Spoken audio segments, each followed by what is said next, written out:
All right, guys. Welcome back to Storm King's Thunder. We are doing Chapter 1, Episode 2.1. This is seen from a slightly different perspective. These are going to tell the whereabouts of Sir Teddy Two Twigs over the last few hours.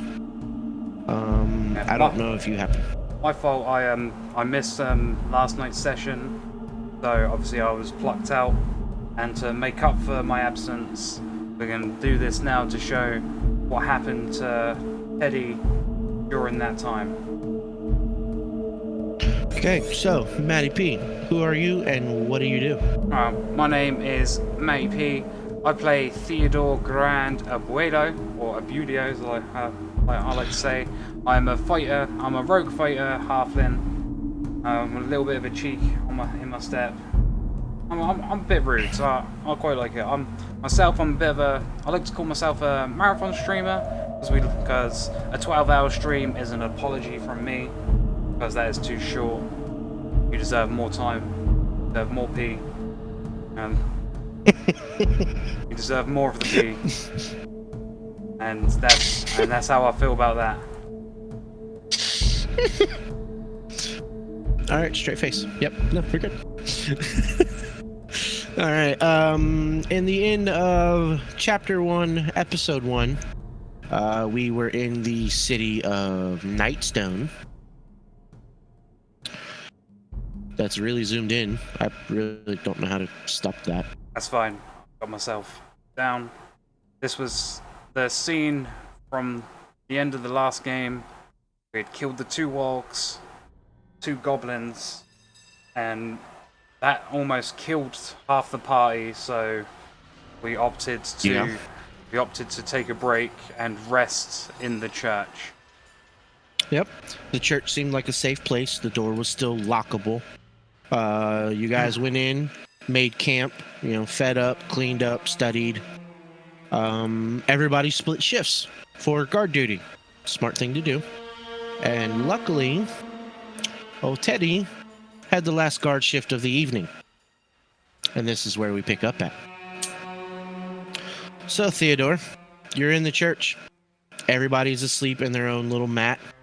Quercus is snoring away in the corner next to old grumpy Olvan.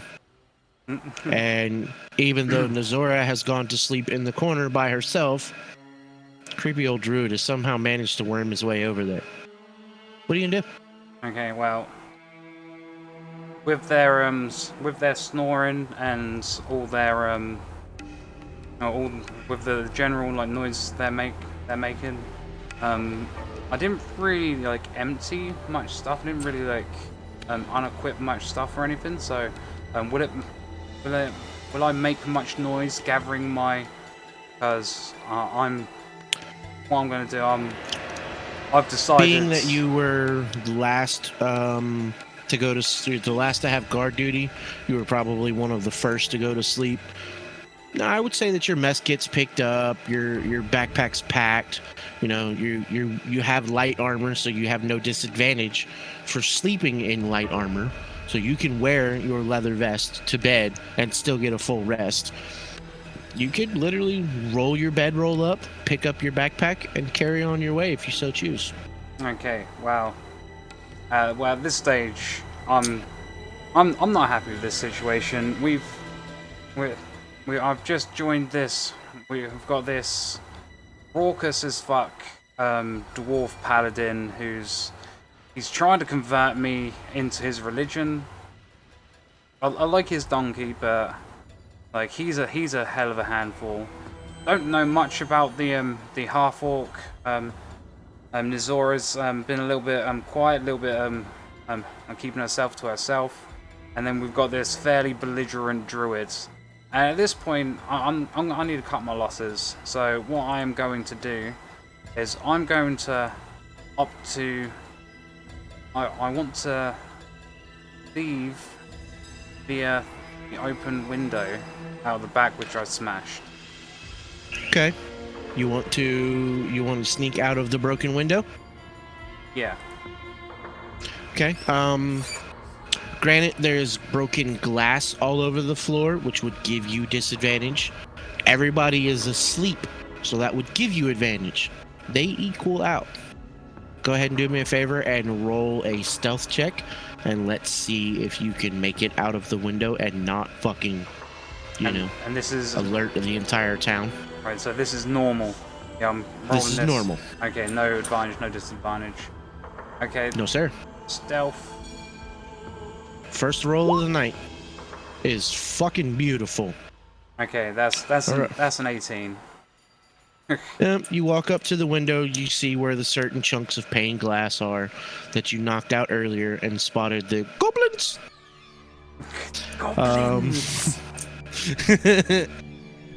Just as easy as you broke it, you're through it. Walk through the glass, over the window, out you go. Okay, beautiful.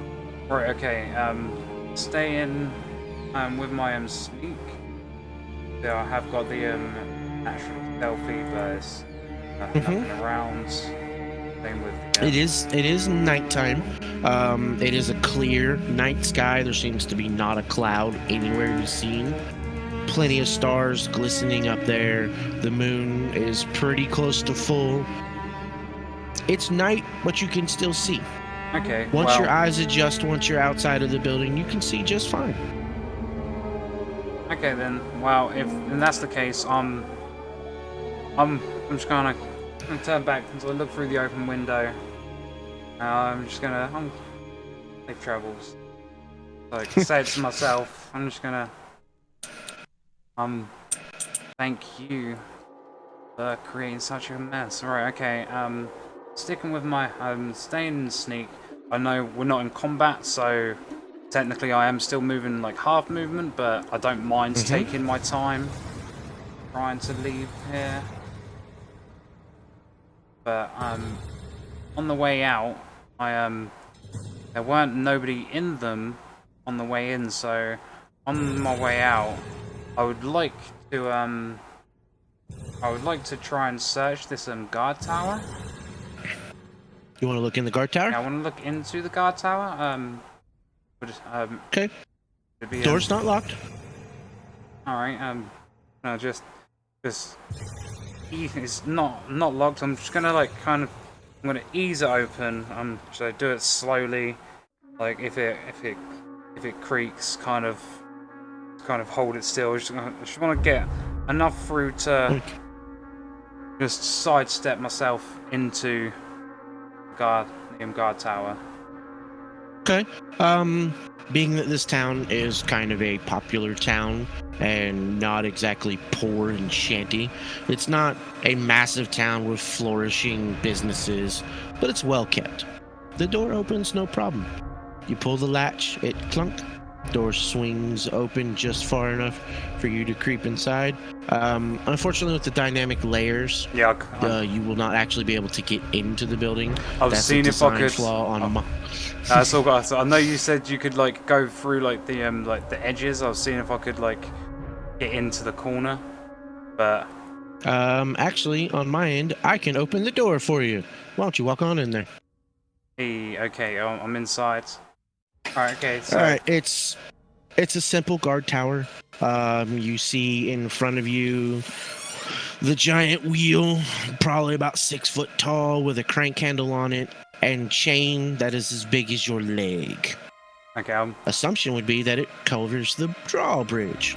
Okay, we're not going to touch the drawbridge. I'm not stupid enough. For that. Clunk, clunk, clunk, clunk, clunk, clunk, clunk, clunk, clunk, clunk, clunk. See you guys later. Kung, kung, kung, kung.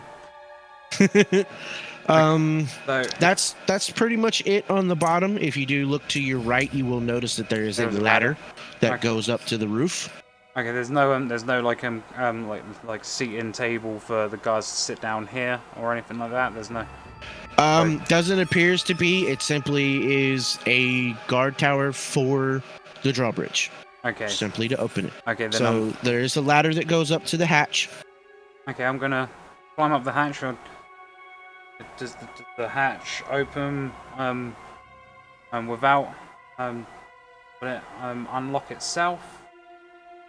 It's a simple wooden hatch. I wouldn't say that there's any locks on it. Generally, if you've made it through the front door of a guard tower, there's no reason to lock the hatch. You had the key in the first place, or the previous occupants forgot to lock it, and that's on them.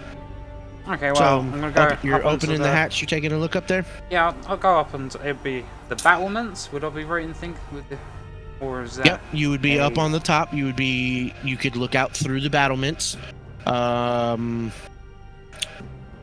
The other parts of the keep and the spires and all that would be seen down from the bottom. So yes, the top you would be looking out over one of the battlements. What's your passive perception, sir? Passive perception 13. 13. All right, so as you get up there, you climb around. As soon as you get up there, you notice that there is 2 longbows kind of laying in front of you and 2 full quivers of arrows. It seems as if, though this is a guard tower for the drawbridge, they're not stupid. They armed the guard towers so that anybody could defend the city if need be. Okay, this is a human longbow, so this is going to be far too big for me to take, isn't it? You want to roll a d20 and see if luck's on your side? Yeah, no. Just a flat d20 to decide whether. Flat d20. It gives you a 50-50, my man.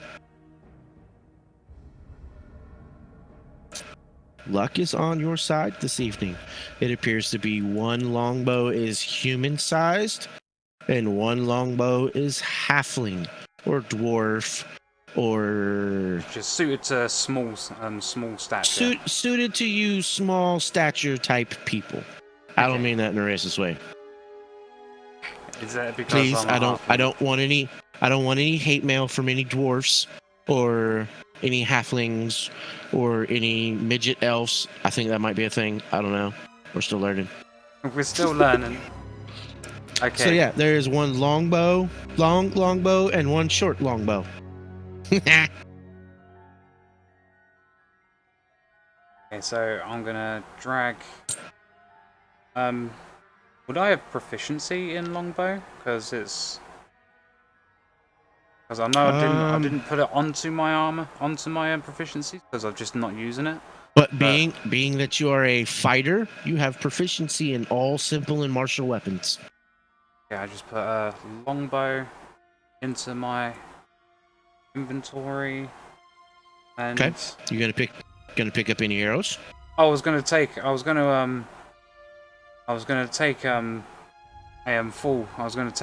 full quiver. All right, a full quiver is about 50 arrows. According to the compendium, a quiver can hold up to 20. Up to 20? Okay, my apologies. I was thinking a little bit more real life. This is not real life. So yeah, a full quiver, if that is what the compendium says, that's what we'll go with. Okay, well, I will take... okay, I don't know how to change the weight of the quiver. Okay, alright, so we're going... I can do it. We'll do it this way. Oop. Bleh. Fat fingers. Bleh. Need to delete that. But I do need to add this. And we'll change you to Twinkie. Now, if you notice, right above your features and traits, you now have arrows as one of your resources.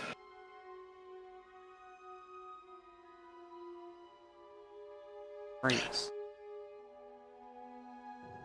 You know, directly below your trait, ideal, bonds, and flaws. Oh, okay, okay. Yep, so those are your arrows. You have 20 in there now. It's unfortunately is not automatic. I don't have the API set up. No, However, we're doing a pretty good job keeping track of it. Alright, okay. I don't know what my weight limit is. You? Your weight limit is 15 times your strength divided by 2 because you are size small.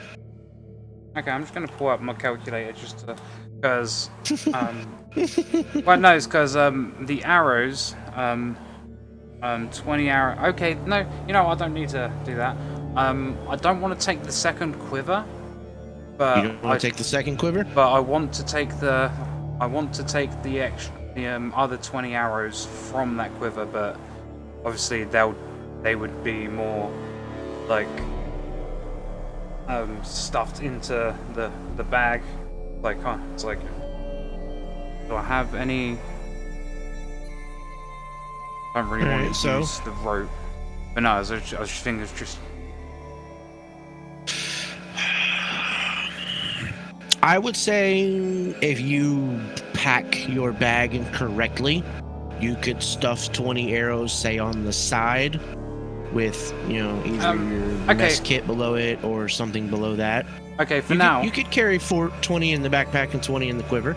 Okay, for now then, I'll take both quivers and I'll attach one of the quivers like on my back for like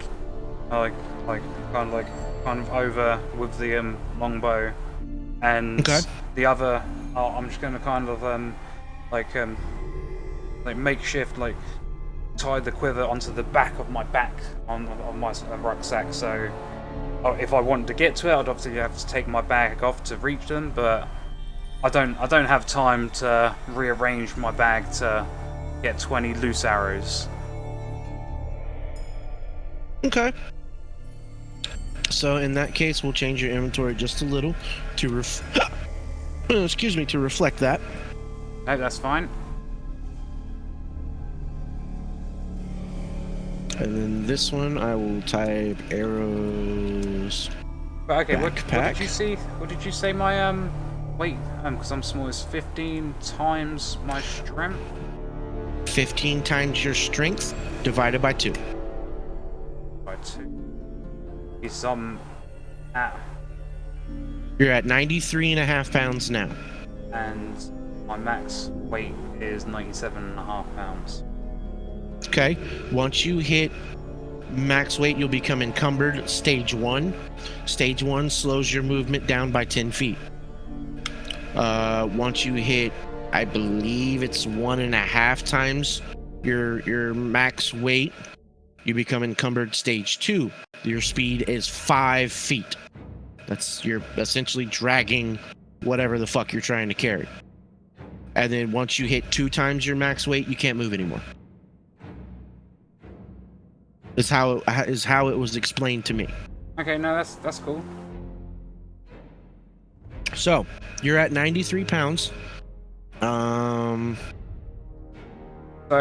to part be fair, of it is because everything short of like the longbow and the single quiver and like my rapier and like actual armor, I could on a dime drop about 40 pounds, just over 40 pounds. So that's not a big deal. So I don't mind if I hit the arrows up to. Oh no, it should just be 20, right? It should just be 20 because, yeah, one's in your quiver attached for you to draw for shooting, and one is in a quiver that is bound to your backpack. Okay. Alright, okay, I'm gonna make myself take my quite damn self a little over. Hold on. Oh, okay. One more for me. You're in the top of the tower. Yep. Your passive perception. Okay, yeah, I'm gonna, as I've secured the second quiver to my backpack, as I'm like slinging it back on, testing weight, make sure I'm good. I want to look out. I was like, I want to look out. I'm not gonna take it I'm not gonna take a proper detailed fucking strain my eyes, but I just want to see, like, is there anything, like, how many? I have a normal views like 60 foot, or normal view. Last night we were pushing it close to 200 during great view. Okay, well, I'm just being that you're in an elevated position. You are in the top of the tower. You could probably see a little bit further than that. You could probably see a couple 100 feet. No problem. Wow. Now, you're not going to be able to oh, that's a book he has in the hand, but you can tell that there will be a person there, or a dog, or an orc, or, Wow, I'm essentially, can you see my, Nope. Wrong button. Here you go. Can you see my arrow? I can. The I'm essentially just looking at that general area right now. Okay. You're looking out past the drawbridge. You don't see a whole lot of nothing. You see the tree where Quercus was hiding during the ward fight where Olvon went back to go fetch him. You see the trail heading back south. Oh shit! Nope, I'm dropping money. You don't really see a whole lot of anything. The way looks clear. If you so choose to head back down the main path, it would be safe. I see. I don't know. It's like like I was leaving the south, so I'm not sure. I don't think I'm going to go that direction, if I'm honest. Which is probably a bad thing, but this is Teddy, not me. So okay, I'm climb down the back down the hatch. I'm gonna make my way over to this. Is there enough space for me to get between the boulder and the front door to try and ease my way into this guard tower? Yeah, you're 35 pounds. You walk in, no problem. Could you open the door, sir? Oh yeah, I do have that power, don't I? Gonna grab this door and move it right on out of the way. Hey. Again, I'm assuming coming in here is probably going to be like mirror identical to what was on the other side. No. Other side, big crank wheel, chain, Ladder. no real sitting areas, no nothing, ladder. Okay, then I'm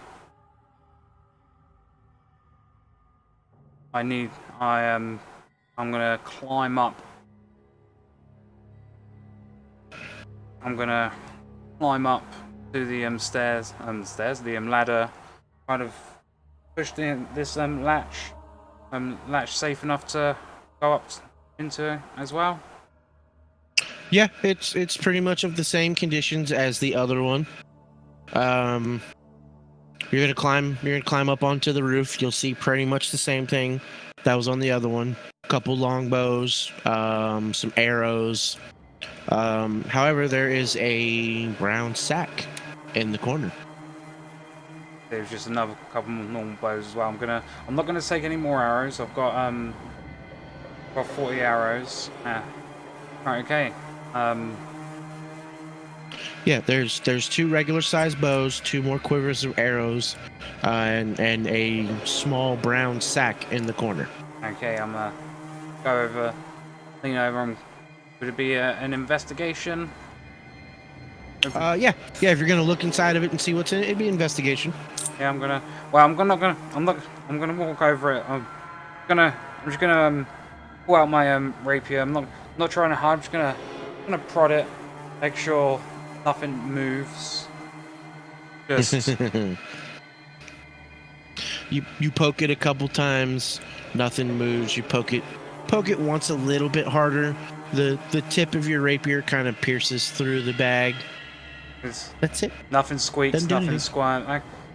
No squeaks, no squirms, no wiggles. I'm content. I'm content with that then. So roll an investigation, yeah. Yeah, you can open the bag and roll investigation for me. Okay. You open the bag. There appears to be salted meat, like dried meat, kind of something very similar to what a jerky would be. It smells fresh. It doesn't smell bad. You open the bag. The smell of spices do hit your face though. Okay. Would it be a animal handling or nature to? Can I tell whether this meat is human or animal? It would be a nature check. Nature? Can I so I don't know great. I don't have nature, but yeah, this place has had orcs and goblins around. I just wanna, like, if I kind of poke it around, so can I tell whether this is kind of pull out one of my, like, just like something from my thieves tools, and just like try like prod it a I little believe bit. you have a pair of tweezers or something in your thieves tools. I believe Yeah, guys. you have tools in there. Yeah, I've got tools and such. I've got a mess kit as well. So okay, I've got a mess kit as well, so I can like that's Yeah. for like cooking. I'm just gonna try and like just poke it around. Nature. You said nature, yeah. It would be nature, yes, sir. Alright, is Well, this it helps if I'm on the right page. 13. this All human? right. It smells fresh and there's spice. It's spiced meat. It looks a lot similar to dried like deer jerky that you've had before. You know, something that you've seen in the market, you've smelled in the market. You may have at one point in time stolen a piece or three. However, this one seems a little bit spicier, a little bit more exotic. That maybe it has great flavor, or maybe it's going to burn your ass later on. Don't quite know yet. All right, It's not human. It's most likely deer jerky. Okay, there's nothing else in the bag. Nope, just seems to be a bag of deer jerky that somebody left up on the top. You know, somebody was trying to enjoy a piece and then left with the quickness that maybe there was giant boulders being thrown at their city. Yeah, no, that's fair enough. All right, I don't have anything to wrap it in, so will I be able to? Will this brown sack of meat fit in my backpack, or will I? Yeah, it's just like a handheld size of you know, like what is it, potato bag? Yeah. You know what I'm talking about, like the Brown potato sack. thatch. Yeah. Okay. Would you be able to? So I don't know. Would that be? I don't know what I would add into my inventory for there.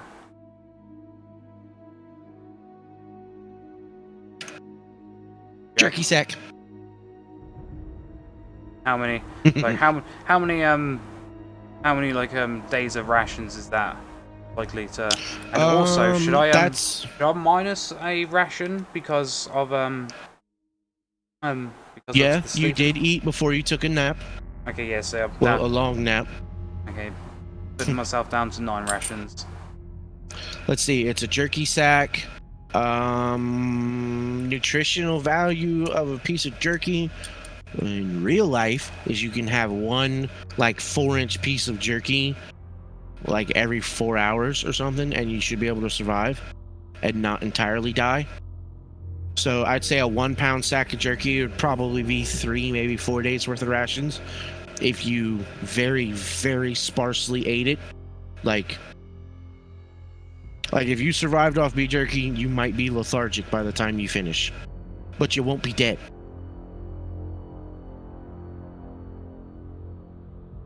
Okay, I'll just put that in the mod in the info of my jerky. Saying it's like 4 Okay. day, so 4 days of 4 days of rations worth of jerky. Yeah. Okay. And that's pretty much it. You're gonna make a perception check while you're on the top of the tower to take a look around, see if you notice anything from, you know, the different tower. Okay, so now that I'm kind of building myself up at this point, because I'm like, okay, I can't stay here. I want to I've wanted to go north, but it's like, can I actually see if I pull way back? Half of fried goo.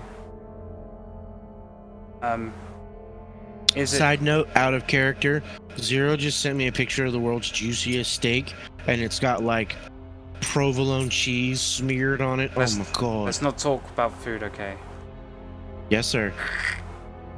Right, okay, so if I'm looking, say, since I'm up in the tower, if I'm looking far north. Far north.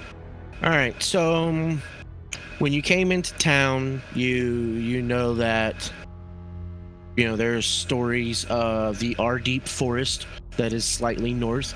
You can kind of see it. You see where the trees start to get really, really thick. It's probably an hour or two trek away. You know that the elves live there. There's a tribe of high elves that stay in the forest. If you look a little bit to the northwest, you see that the ground kind of starts to rise, and the ground gets a little barren. Kind of like a very small mountain. Okay, so I don't want to say like, Mount Everest, but it's definitely not an easy way to trek. like, okay, well, I don't know, so with the threat and just one random question. Did you see this fucking billy goat over here? Or sheep, whatever it is. Have you been, like, every now and then moving him whilst we've been playing? Because I swear he's been moved a couple of times. It's just this fucking goat just wandering around doing his thing. Because if you have been, I love that. And if I have been, if I knew about him, and if this wasn't a dangerous city, I would keep that goat. Yeah. It's actually a pig. Unfortunately, that's kind of the only picture I could find of a pig. It's a pig. But it is a pig. Oh my god. But Piggy is kind of rooting around. He's just kind of walking around, squeaky, squeaky. Oh my god, we could get him a crown of intelligence from Sir Oinkerton, and he could take over the town. I like where you're going with this. It's probably one of the best stories. A little out of character. I read a story in the group. They had this. They found this pet pig, like in like abandoned. This group was like traveling, like amongst a raided merchant's caravan. All that was living there was a pig, and they party like got attached to it and like kept it with them as like a mascot sort of thing. And they and like he had him for like sessions and sessions. He was like a full-on like member at this point, and so it got to the point where they didn't even have to herd him around and stuff. He's like genuinely like followed them, and they went through and like done this I'm going through like a dungeon thing, going through trying to find the MacGuffins, as you do. And during this one particular dungeon, they come across a circlet of intelligence, just like a small like kind of like tiara, like not a fancy tiara, but it was yeah. And the wizard and the sorcerer were like arguing, like, oh, I should have it because of this, oh, I should have it because of this. And then like the I think it was like the rogue or the fighter kind of came up between them, took it off them both. It was like, we give it to the pig. What? And they put the circlet on the pig, and the pig was just, greetings, friends. And then it's, oh my god, we've got a talking pig. And then Oinkington was given armor, and he used to ram people. And that's fucking great. That's beautiful. That actually is really. That's kind of cool, dude. Coming across something. Sir Oinkington. Sir Oinkerton. But okay, looking out north, looking a little, so I can see the foreboding dark forest, barren up on the top right, and I have no idea what might still be lurking in this fucking city. I want to go north, but I feel like I will probably be joining the next session with a new character.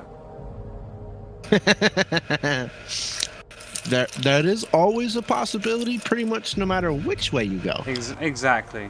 But at this point, I feel like because of what's going down, I need to get to humanity, and like let's go south. I'm gonna go south back down to the tradeway. I think like try and find myself some normality. You're gonna head south, trying to find the next city. Go back. It's like I know. I like went past and through towns and cities on the way up here, and they weren't where I was heading for. But well, you do know that while you were traveling along the high road, you were going north, and you had to take a detour slightly east from the coast in order to travel into Nightstone. Okay. So, if you want to go back down to the Tradeway and go back to the high road, you could go north from there if you wanted. You do have, what, 13, 14 days of rations? Yeah, I've got enough plus rations whatever you could hunt. Yeah, I've got enough rations to at least get me to the next, like, lookout, the next outpost, or traveling caravan. It's the Tradeway, and obviously, whatever war and stuff hasn't gone too far south, because otherwise we would have seen it much earlier. So, okay, I'm gonna pack up, bag up, get everything ready. I'm not gonna check anywhere I want. So as I'm kind of down here,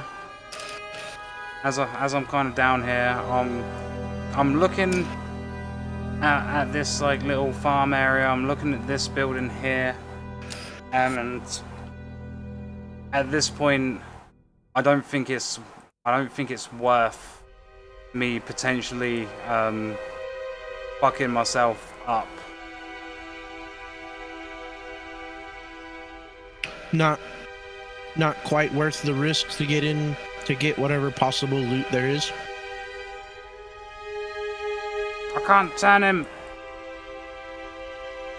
Alright, so if you have a hard time turning your character, if you zoom in or zoom out a little bit, the nameplate and the bubble icons, they change their distance and you'll be able to get to the blue dot again. Thank Christ for that. Alright, okay then. Then onwards and so forth. I'm gonna onwards and upwards. I'm gonna come out here. I'm just gonna one more look up north and look towards north and just look out into the. I don't really want anything to be following me from. So the tree looks all safe and everything's okay. I can. You see that tree kind of swaying in the wind. You see the bushes swaying in the wind. The river is flowing calmly on by you. It is a truly boring night. Had you not been running from fear, had you not been running from a giant warg that you just impaled, then this would have been a nice little spot to camp out. You'd probably done just that. If you didn't get a night in the inn, you would probably go find you a nice clearing somewhere and set up your bedroll, set up your little tent, and just hang out. Oh shit! If I had one, I would even fish in the river, the Mokas. It's a running stream, so fish would. It is a running river, so yeah, there'd probably be fish in it. I don't have time for that. I don't have time for boulders and wargs and goblins and obsessive paladins. So, He was a very religious paladin, wasn't he? Oh yeah, no, I fucking. It'd be nice to see him again. I hope I come across them. But for now, I don't know how. I don't know. Don't know how, you don't know when, but you wish them the best of luck. Exactly. Shit, maybe I'll be able to come across a traveling merchant or a traveling sellswords and warn them about Nightstone. I might even be able to ruffle the feathers of someone important to come aid them, but that is for a man that gets paid much higher wages than me. Much higher wages than you. Understood. So, alright, well. Pretty much nothing eventful happens. You're walking down the way. You're walking down Tradeway. It was about a mile from Nightstone back down to the high road. I'm not in a rush, but I'm also not dawdling. I'm aware walking at enough of a pace to get somewhere, but not enough pace to draw attention. And I don't want to be tired. Okay. No problem. Like I said, it was noon-ish when you guys went to take a rest. It's probably about 8:30, maybe somewhere around 9 o'clock now. You did go check out the guard tires. by the time I got myself a new longbow. Yep, you do have a new longbow, a new small longbow. You've continued on. You're walking down the road. You know that the path should be coming up soon. You make the bend around the trees, following the path. You notice a light. You notice a flickering red and yellow light slightly up on the path. You know, kind of around, kind of a little bit around the corner. And that's not how I move you. Is it? This is how I move you. Okay.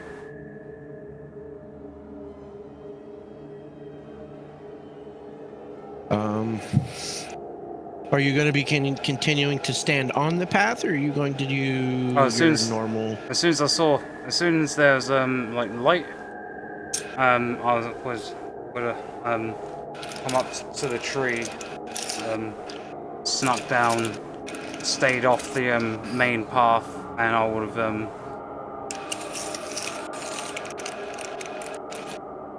I would have come off the main path. Okay, this is me. You are in the upper right corner. This is you.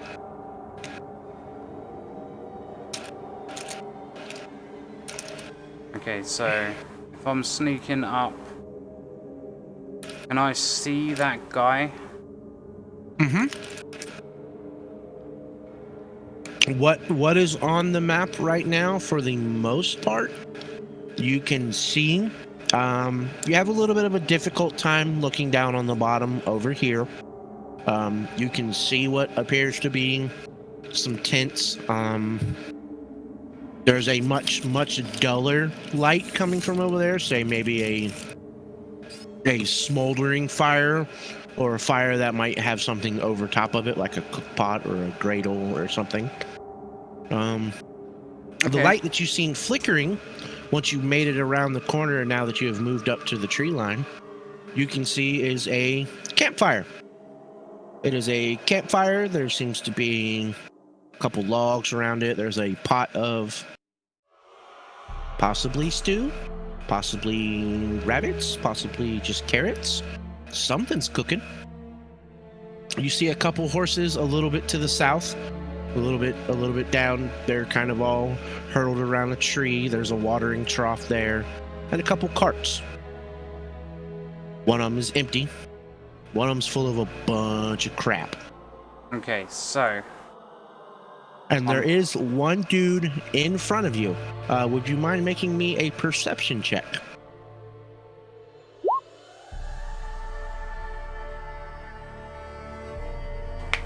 All right. I see that dude. A goddamn 21. Not only do you see that dude, but you see that dude is currently trying to hide in a bush to take a shit. Okay, is it? He's got his trousers down around his ankles, and he is trying to take a dump, and you can hear him grunting. He is fighting it. He is not having a good time. Proper struggles. Okay, so struggles. Is this guy? Are they human? They do appear human. They are probably your average human size, between 5 foot, 6 foot. These are just your normal, average, everyday riding horses. They all have saddles. One of them has barding. One of them seems to be wearing some kind of leather barding cladding this horse. Okay. Like look-wise, they look like travelers. They look like soldiers. Like, do they look? They're all wearing pretty much the same colors of the three that you can, the three people that you see. The one taking a dump, the one sitting by the campfire. One of them, however, looks much cleaner. His hair's well kept. His clothes are well kept. Seems to be a little bit of embroidering, like a little bit of outline around his clothing. And he's just sitting there. They're kind of enjoying the fire.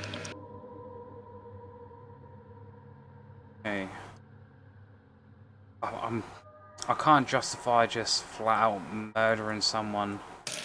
But I know I'm neutral evil, but I can't just justify just flat out murdering someone, can you? Really? Well, What's going on? would you? I don't remember. Did I say? I said what they were wearing, correct? Yeah. Can I make an insight to see? Would it be insight or something to determine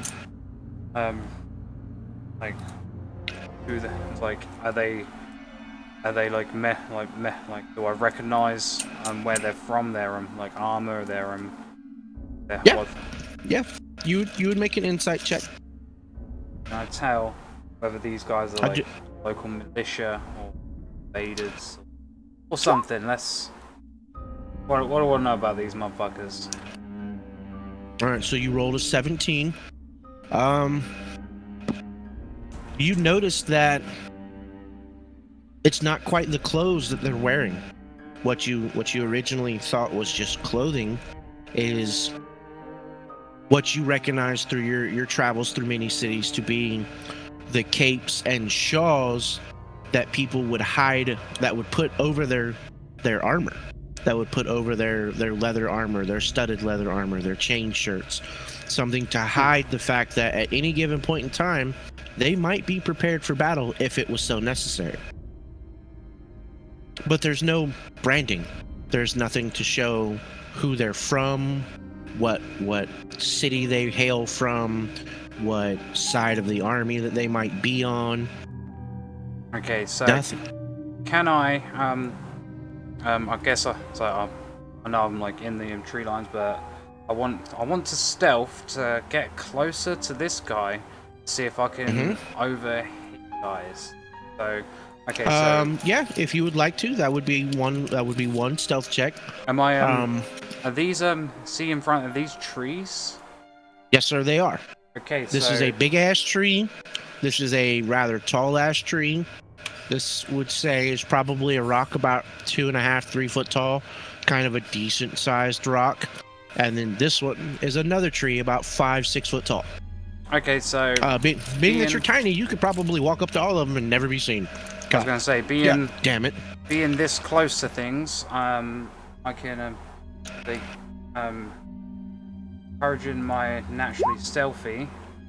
I'm gonna use I'm gonna use stealth, but that gives me it does give you advantage. Fat advantage. So I'm just gonna stealth.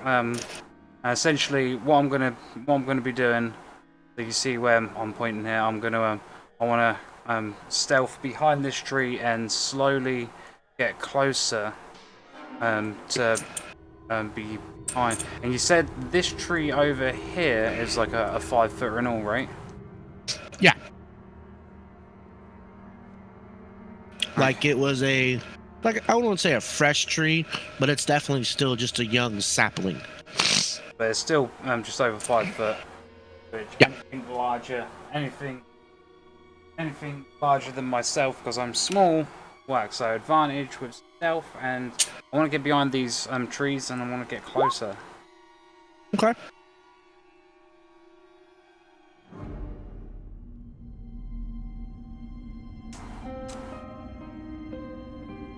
You roll a 17. You do so.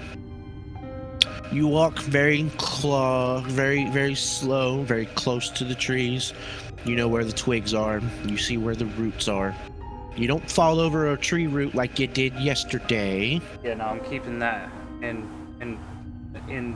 the thought. Right. Okay. So whilst will I need to do a sneak for each subsequent movement up? Being that you rolled a 17 on it, no, I could say that we will do this as one fluid motion. It's high enough that you could get away with it. Okay, sweet.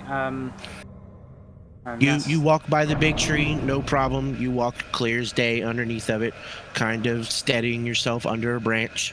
You walk to the second tree that's not quite as big. It's not quite enough room to walk underneath of it unless you crouch. 3 foot tall crouched is about 1 foot fucking nothing. I was about to say, my Crouch. guy, if I pull up my character sheet in over here, my height, because I actually rolled in the player's handbook, I'm doing a halfling's height. I rolled for my height to be, I'm 2'11". So you're even under 3 foot. No, I'm 42. Got it. Yeah, I'm 42 years of age, which is fairly young for a halfling. Like just like kind of like finishing what would be considered my teens. I think I know why halflings live so long. Because their heart doesn't have to pump blood as far. Their heart gets to last longer.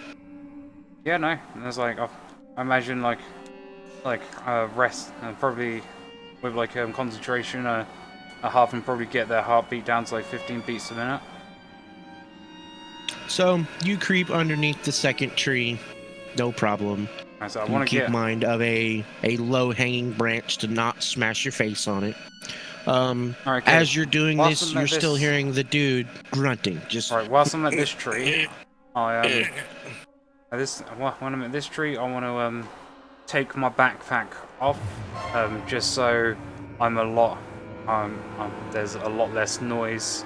I just want a lot less noise. Okay. as I've got better mobility. I know it doesn't. I've not got encumbrance or anything like that, but still, but I still. All right. So that. I still do have my I've got my rapier and my longbow and 1 quiver of arrows with me. Okay. So you have a longbow, your rapier, your studded leather armor, your 20 arrows.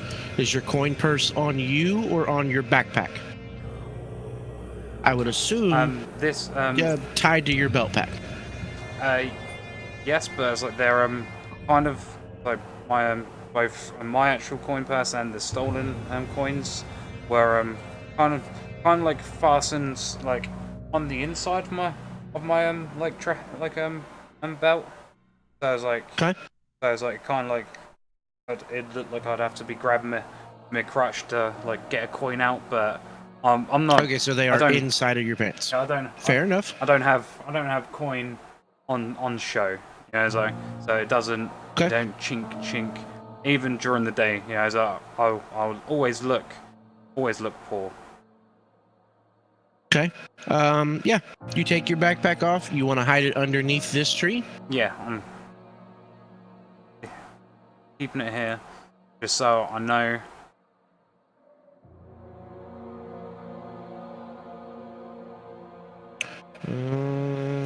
That looks like a good one. I shouldn't leave it, but All right, so we're gonna put it here. We're gonna stuff it underneath this tree. if anything happens to it, though, but if anything happens to me, at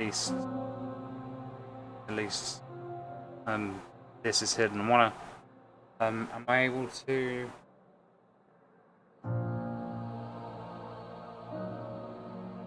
Am I able to like cover it up? Maybe like you. It's like let's see. Like a sleight of hand or something to like cover it in like some dirt and leaves. Just so. I would say that would be another stealth check. You're trying to actually actively hide something. Okay, I'll do being that. You know, Normal? a couple twigs, some leaves. Yeah, it would probably be normal. I don't see any reason why you would have advantage on that. Just barely, my dude. So, you do get a chance to grab some twigs, some leaves, some branches that have already fallen. Still a You bit go to rushed. cover it up. But unless somebody's looking for, unless unless someone's somebody's actively specifically looking for searching. it, they probably won't see it. So, you do have your backpack covered up. It is hidden. Now, if anybody happens to decide to piss under that tree, they could probably tell the difference between dirt and leather. Yeah.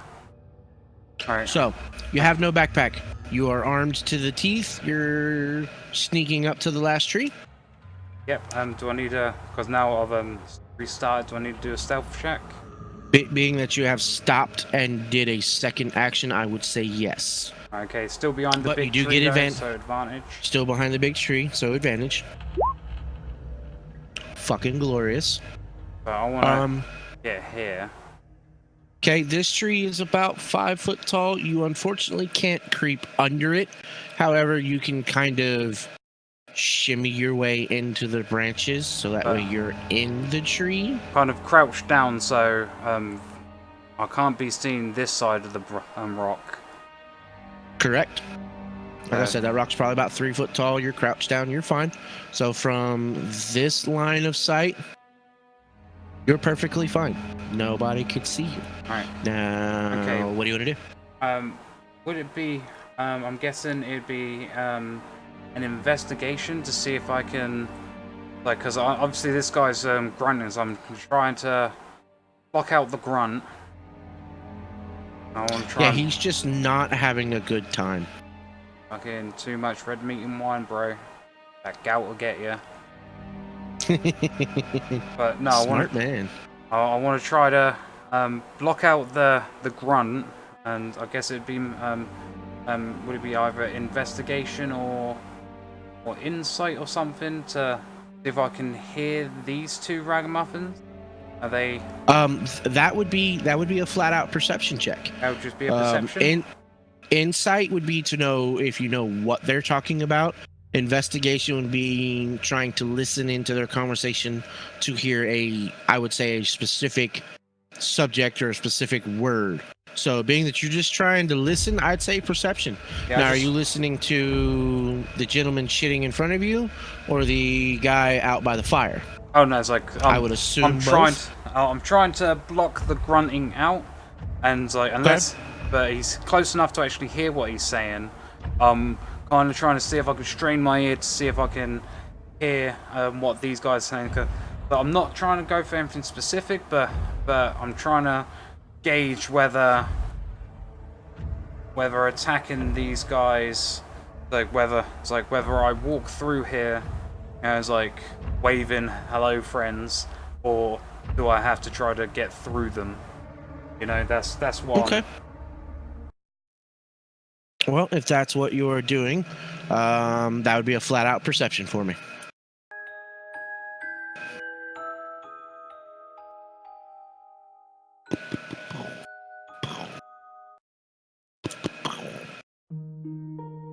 And no advantage or anything. Nope, no advantage. I can't see a reason to give you one. You rolled a 16. Okay. You've heard enough of the dude's grunting that you can kind of block it out a little bit. You hear the gentleman at the campfire. Gentleman down here has a bowl of something in front of him and is currently eating a little loud. Little Fucking with his soup and broth. So he's eating some stuff and then a couple of spoonfuls of soup. And he's continuing on. And then you hear the clank of a spoon inside of a bowl. Metal spoon. A nice wooden bowl. So you think, okay, maybe they have a little bit of money. They have a proper mess kit. You hear guy number one here. You hear him kind of shift a little bit in his seat. You hear the ground kind of scrape a little bit. And then you hear it. You know, as he pegs guy number two in the fucking face with his bowl. Do you think you could be any more fucking disgusting? The fact that I have chosen you guys to come along with me should be honor enough. But no, here you are being an absolute fucking Neanderthal. I cannot wait till we get to the town of fucking Nightstone so that we can find... Shit, I forgot her name. Hold on. She's got a really hard name. Princess Consuela Banana Hammock. Consuela Banana Hammock. Remember the name Butternut Squash. It's in relation, out of character. It's in relation. All right, I can't wait till we go to the fucking town of Nightstone and find Kella. She should be there already. She should be in the inn.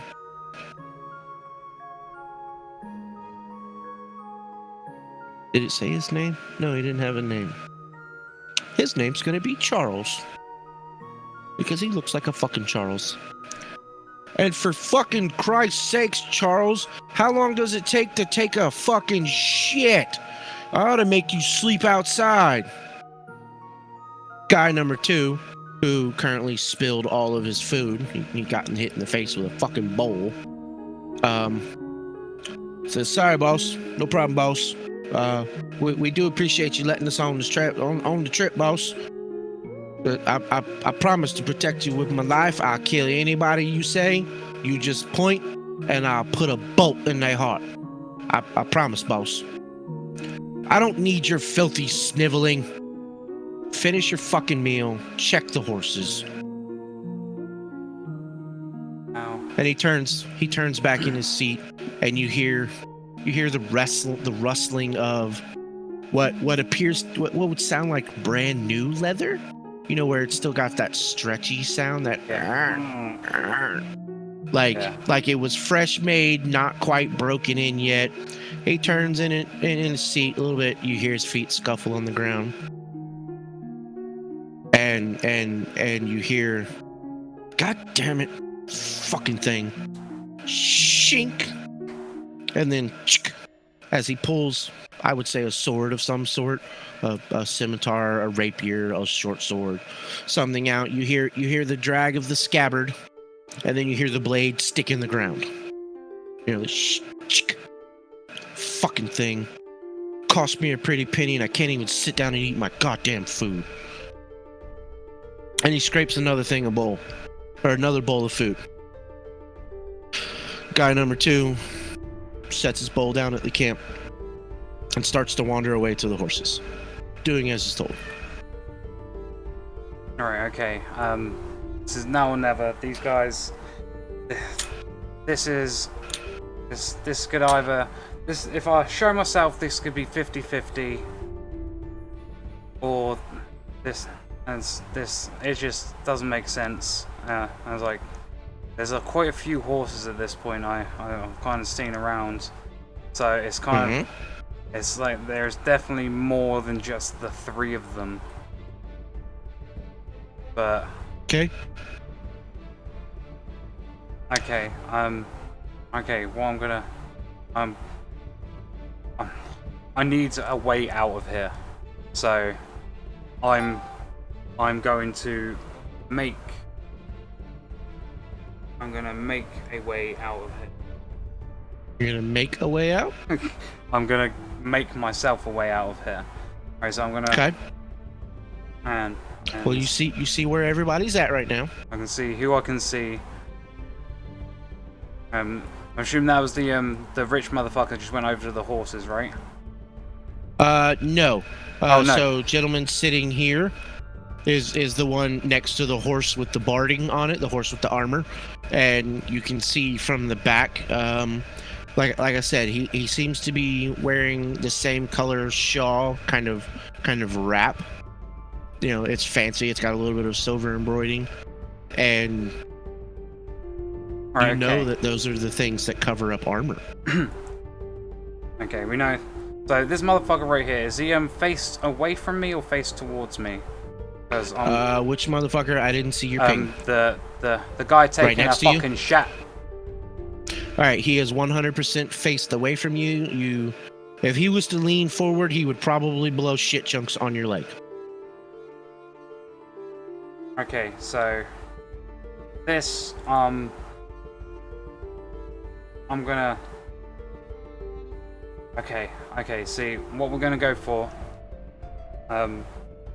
It's like if he's facing away from me, I wanna sneak up behind him. I've got my rapier out, and okay.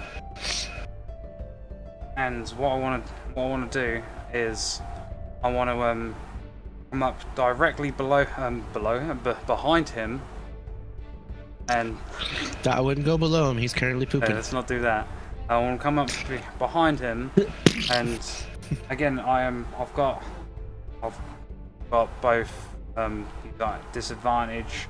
I've got sneak attack, and and everything. But I also want to do a direct and critical. So I don't know. Okay. Because So you would have advantage for sneaking up on him. He doesn't know that you're there. You did get the stealth check. To make automatic critical would put you at disadvantage, so they cancel out. It would be a regular attack. Okay, so essentially, what I want to, the way I want to kind of come up, that I want to with an aimed crit, I want to come up behind him and I want to slam the rapier into the back of his neck through his throat. But like as soon as it goes through, I want to then grab his face so like he doesn't. So it's just more So he muffled. doesn't scream. So it's just more of a. And with that, I want to automatically drag him behind this tree line up here. All right, so you're gonna go. You're gonna aim for the auto. You're gonna aim for the crit. You're going to aim. If it hits, you're aiming for his throat. I'm going for And when you do hit, if you do hit, you want to muffle his scream so that way he just. But then you also want to drag his body. as soon as like I'm gonna go ahead and assume that crappy Charles here isn't going. If I'm rolled a hit, if it hits, I don't think he's going to be able to survive a sneak attack fighting style like crit. Yeah. So I want to be able to. I want to stab in the back of the throat, cover the mouth, and then whether I have to turn him around and drag him backwards, or just then kind of force his body forwards and just like kind of drag him by the neck and face. Like I just want to be able to, like, move him directly out of sight, out of mind. Out of sight, out of mind. Okay. All right. Roll for attack. I know what you're trying to do. Okay. No advantage. Regular attack.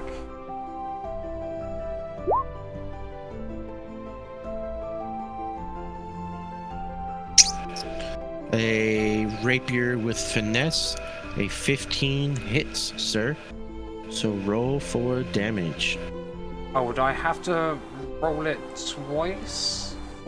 Because All right, so yeah, if you're doing crit and it won't auto crit on the screen, you would have to roll twice. Okay, so boom, boom.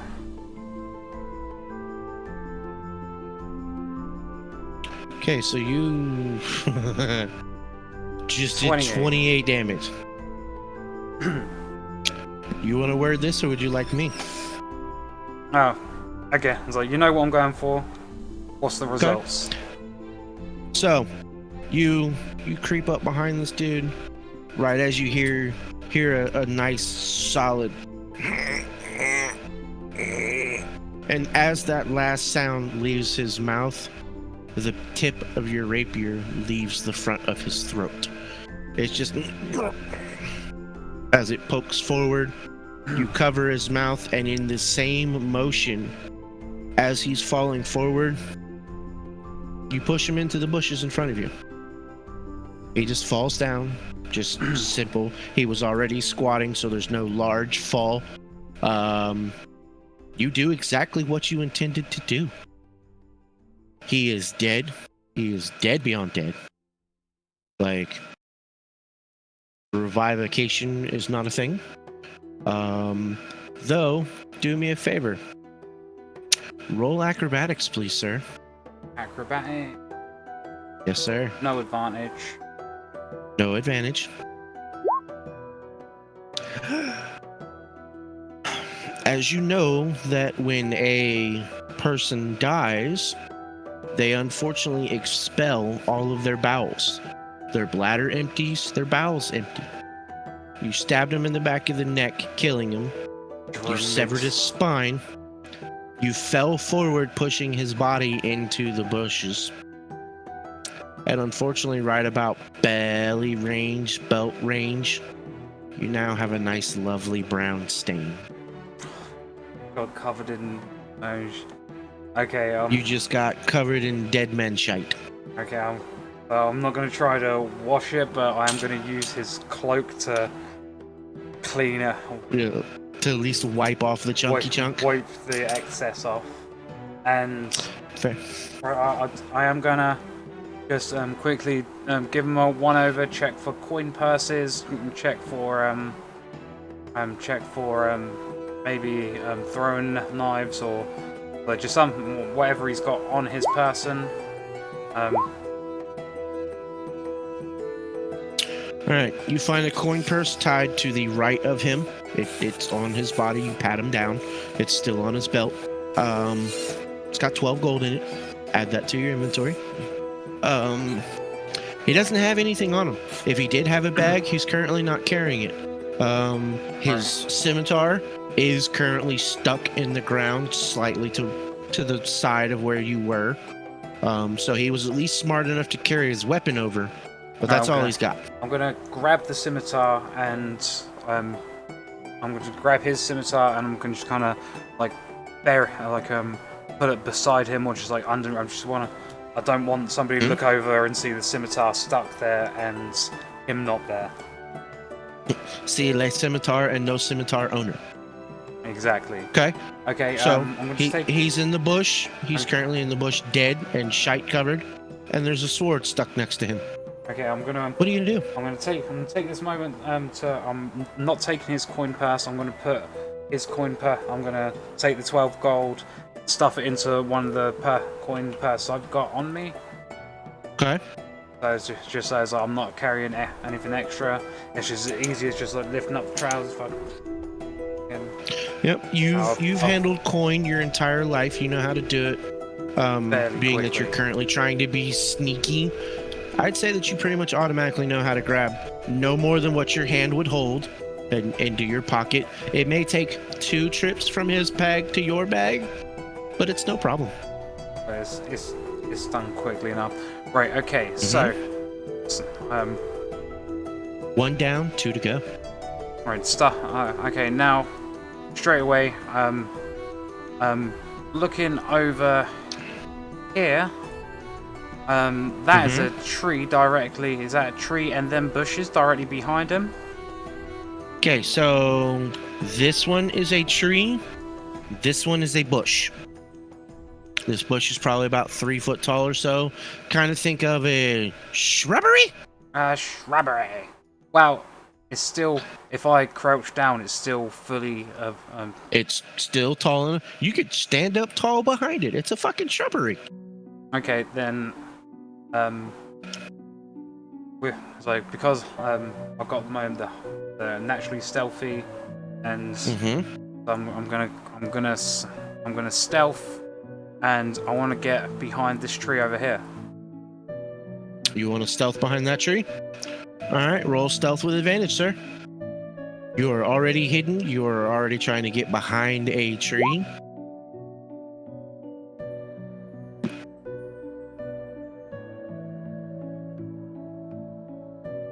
Motherfucker slid around. You are a snake. So as you wish, you creep right across the road. The boss, as the other guy has referred to him as, is still a little pissed off about the fucking Neanderthals eating. Has noticed that. A second, something's not the right size.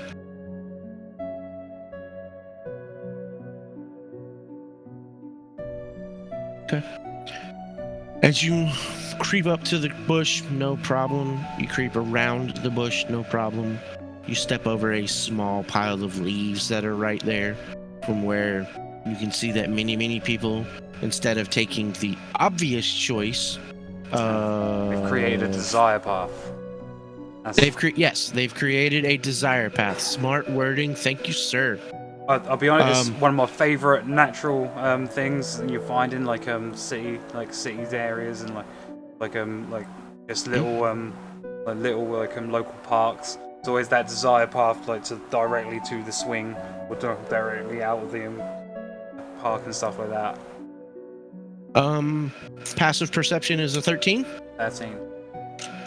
All right, so you sneak across the road, walk around the bushes. The bushes is blocking your line of sight of Baus. You walk up to the tree.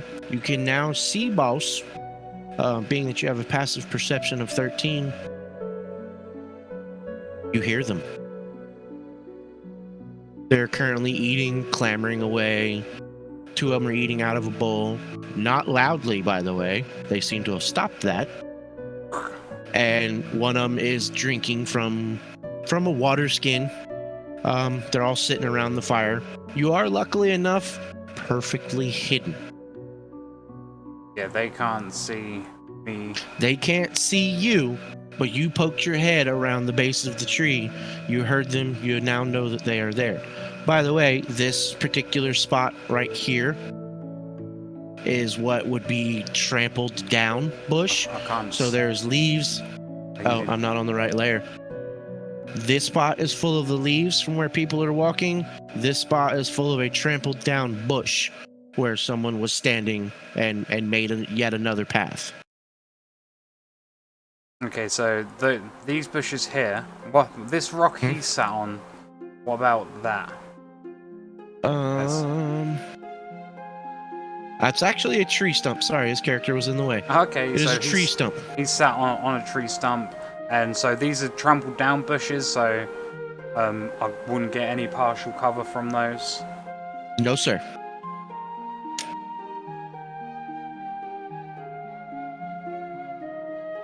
Okay. Right. Okay then. Okay. What do you want to do? At this point, I'm feeling desperate. I'm feeling desperate. Whilst I'm here, I'm here, can I do like a like a perception or an insight to see if I can get any more like an idea of their alignments, so to speak, whether, because obviously there's... Okay.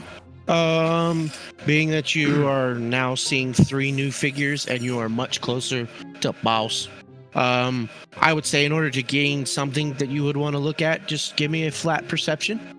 Flat perception. Yep.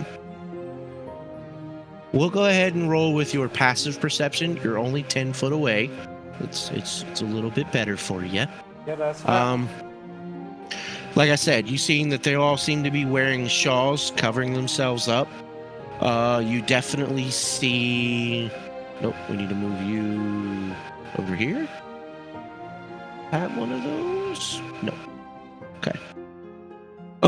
2 of them over here seem to have their scimitars, instead of stuck in the ground, they're just kind of leaned in against the log that they're sitting on.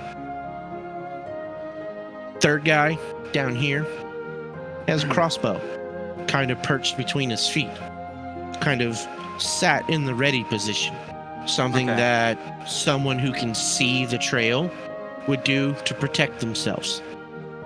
The other thing that you notice is, you remember earlier how you heard the stretching of leather? Yeah. Okay, Baus, sitting there now that he's no longer eating, takes a nice swig from a small, looks like a gallon-sized casket.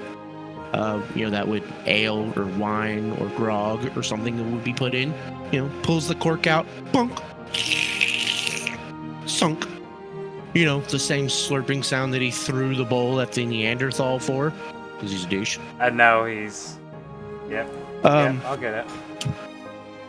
Sees it a little bit as dribbling down his face, takes his nice brand new shawl, lifts it up, and wipes his face off. Being that you're 10 foot away and everything is well lit from the campfire, his leather armor is brand new. It's brand new. It is studded leather armor. It's got silver studs, silver metal rings, on it that are very well kept, and that there is a green snake emblem across the front. Snake? Insight, do I recognize that? Roll me insight. Because I am quite well travelled. Mm-hmm. You are quite well traveled. You have seen this snake before. Being that you have done a few illegal things in your lifetime, you recognize it. You've heard tales of a group called the Seven Snakes. They are a mercenary group that does pretty much the dirty bidding of the Zentarim.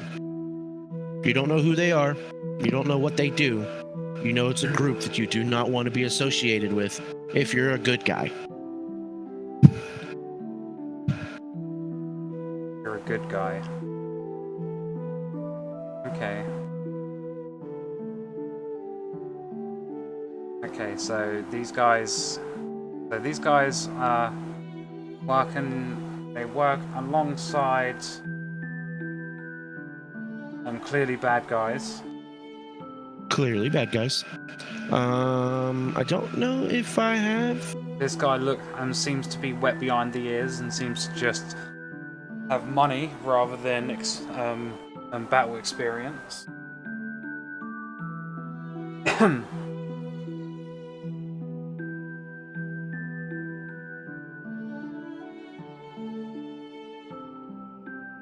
Yeah, I'd say you're pretty accurate.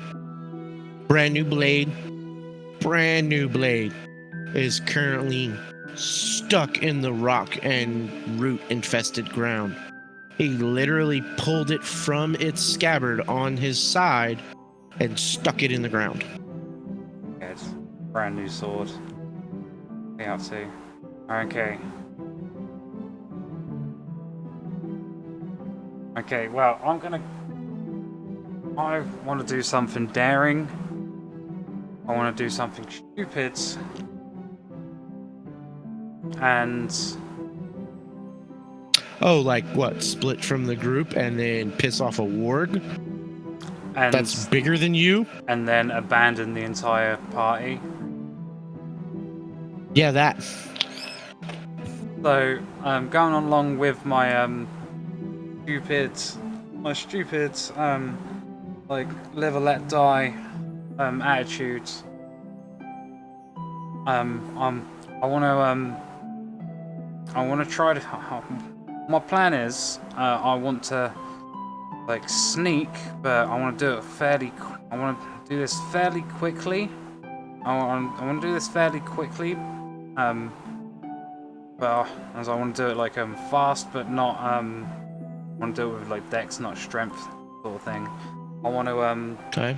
I want to try and sneak up behind this guy. Okay. And I want to. Wait, I didn't see the ping. Which guy are you looking at? Boss. Rich McGee. Rich and McGee. Okay. I want to be able. I want to get up behind him.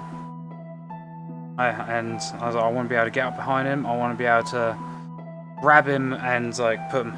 I want to be able to kind of like grab him and knife to the sword across the throat, sort of thing. Okay.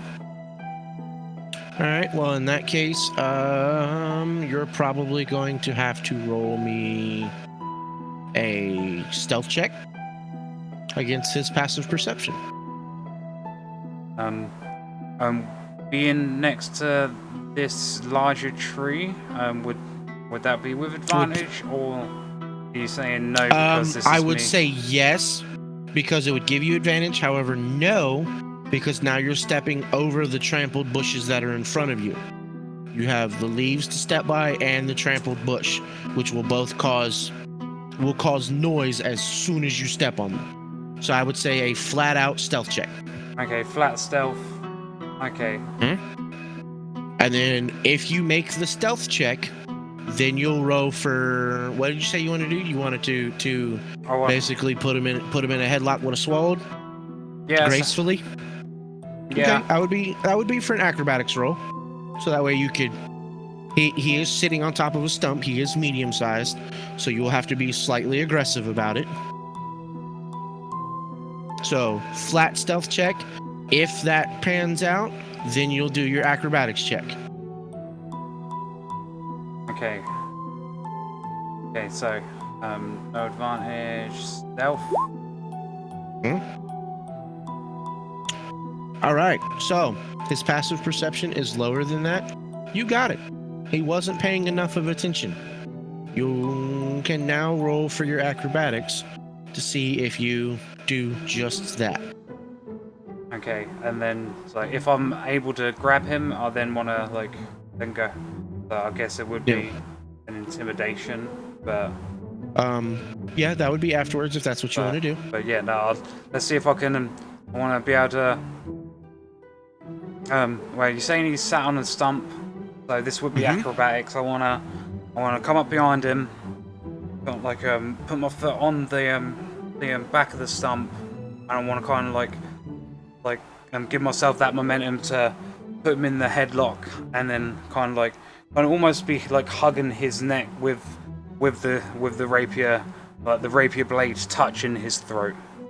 You know, so Okay. I want him to feel cold steel, because this little fucking whippet will shit himself if he gets touched by cold fair steel. enough. But so that's what I'm going for. Acrobatics check. Acrobatics. Okay, so acrobatics against his athletics. That would be. So you made the sneak behind him. Now we need to go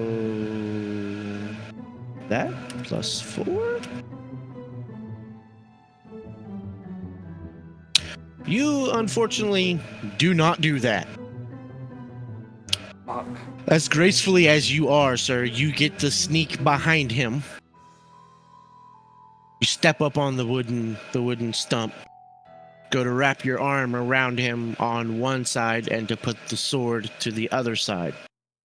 You unfortunately mistaken him for a green-eared, wet-eared, whatever phrase you so chose at the moment, rich sellsword. Yeah, I was just He looked like Daddy had paid for his armor and sent him on an important mission because Daddy didn't want to go. Okay. So as you wrap one arm around him and go to pull the other one, he grabs your arm. As soon as your arm touches his neck, he grabs your arm and flings you off to the side. Kind of like a hip shoulder check. So you unfortunately get judo tossed over here to the tree. Fuck. As soon as that happens, you get tossed, hit the tree. Do me a favor and make one more acrobatics check.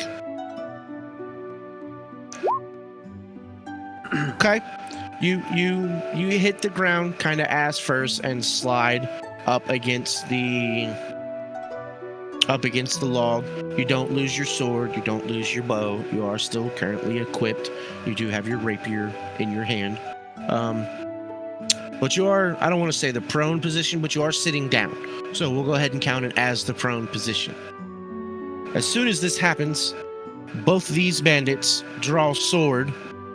This bandit draws crossbow, flings food kind of across the fire.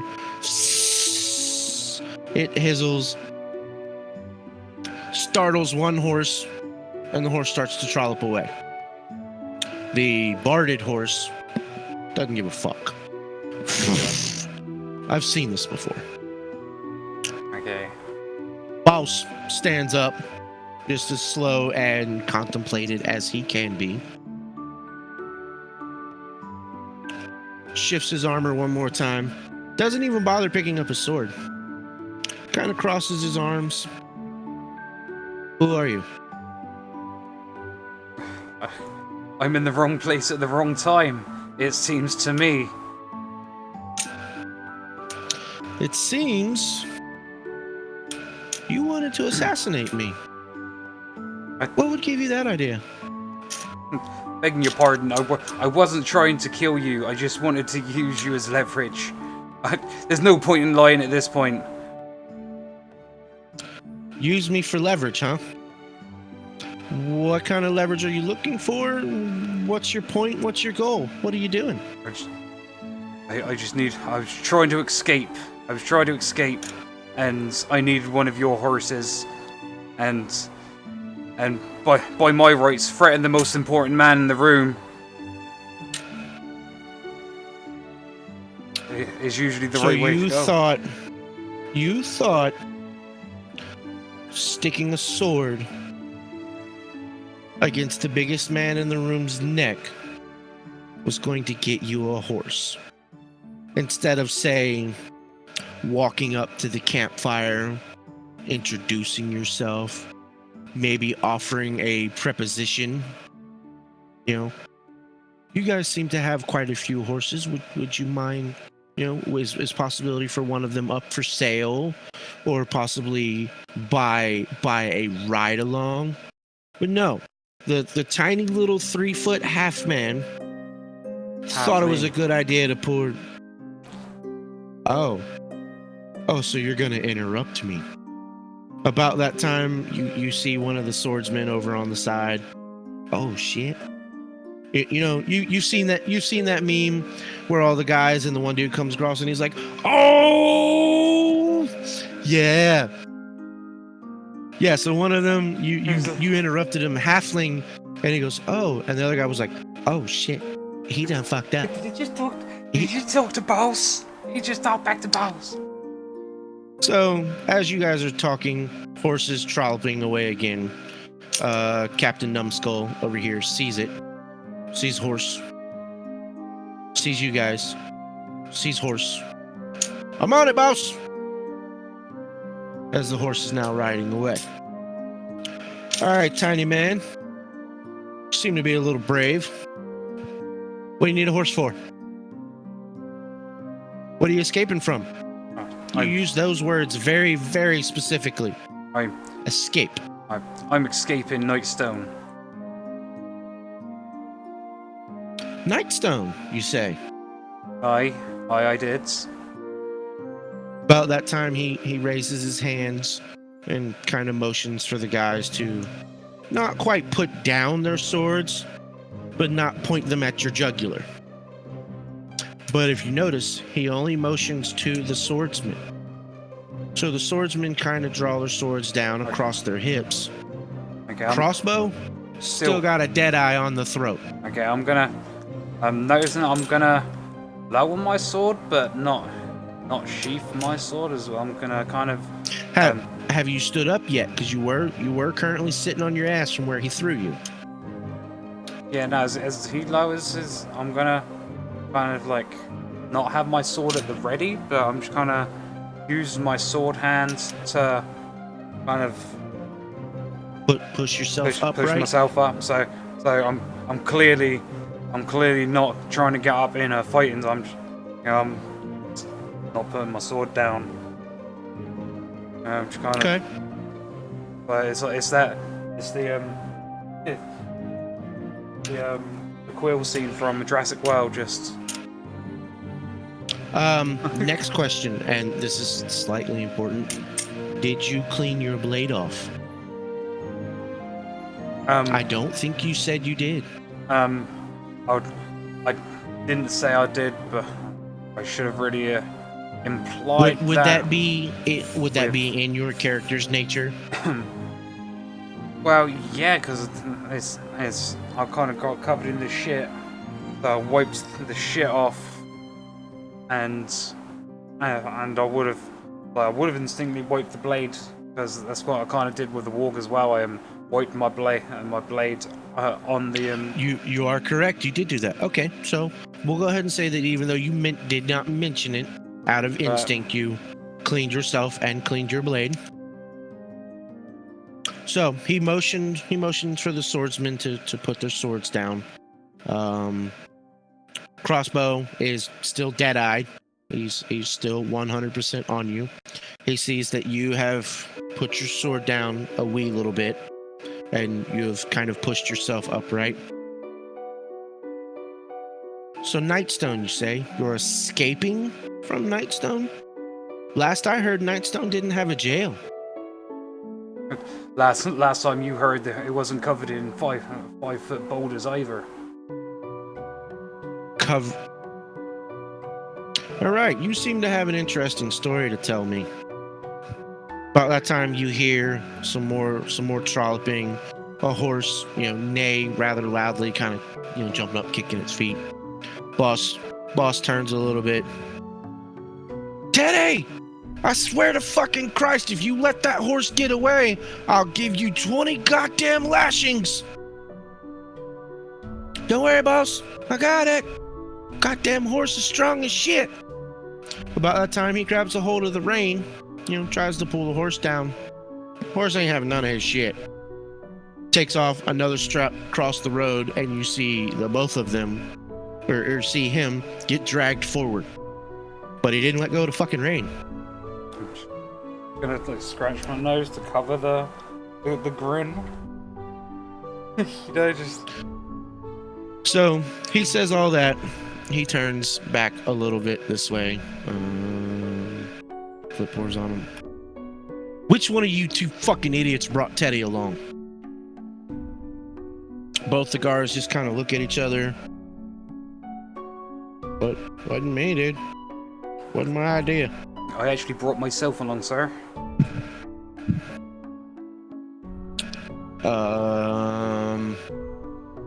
I'm gonna take a wild guess that your name is Teddy. Right on the mark. You look like the smart one. Why do you think I was gonna threaten you? Well, a minute ago, because you told me that I was the strongest. Now you're telling me I'm the smartest. It's called being in charge. Alright, well, we'll get the flirting out of the way. We'll get the pleasantries out of the way. I know your name, so now I'll tell you mine. My name is Zolkin Aleander. Just a noble sellsword. We're on our way to Nightstone. We were gonna meet up with a fellow friend. We've been given I'll use the word job. Been given a job to protect them. So, you say Nightstone is full of boulders? and goblins and wargs. Goblins and wargs. That's why I'm leaving. Skewered a warg myself before I left. And at that point, I kind of like flick my rapier up a little bit, and it's like skewered him. And kind of like showing at the motion of flicking your blade around. Now, granted, you did not mean it in any intimidating way. You were simply bragging. Both. Nope, wrong layer because I'm an idiot. This guard take a step forward. This guard takes a step that way. Start walking around. And this guard takes a step towards you. Alright, we're just having a conversation here, lads. Calm down. And I'm gonna kind of turn to him, I'm gonna like overly gesture me putting it away. I'm just gonna. Is that better? Okay, so you've put your sword away. Yes. Okay, you put your sword away. All right, so he. All right, fellas. I understand you're doing your job. He's 3 foot tall. You gonna stab me in the knee? It's okay. You two sit down. You keep a little eyeball on him. He did kind of try to kill me. So, got it? You gonna pull any more funny business, man? Teddy? Yeah, that's what your name was. You were Teddy. I swear to God, I hope you're a lot smarter than the other one. And as he says that, the horse is now trolloping this way. Still just dragging not full blown, not full blown running, just kind of clop, clop, clop, clop, clop, clop, clop, clop, clop. And he has, don't worry, boss, I got it. He gonna wear out eventually, and then it's all game over from then. As he comes clop, clop, clopping on by. Horse dragging him like he ain't shit. I'm just gonna I'm not here to make any assumptions. Yeah, as he hears that, he kind of rubs the spot on his forehead.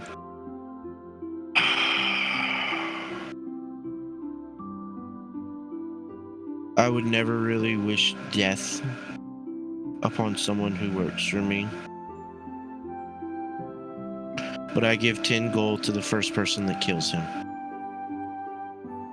And then both the other guards kind of look at each other and they're like,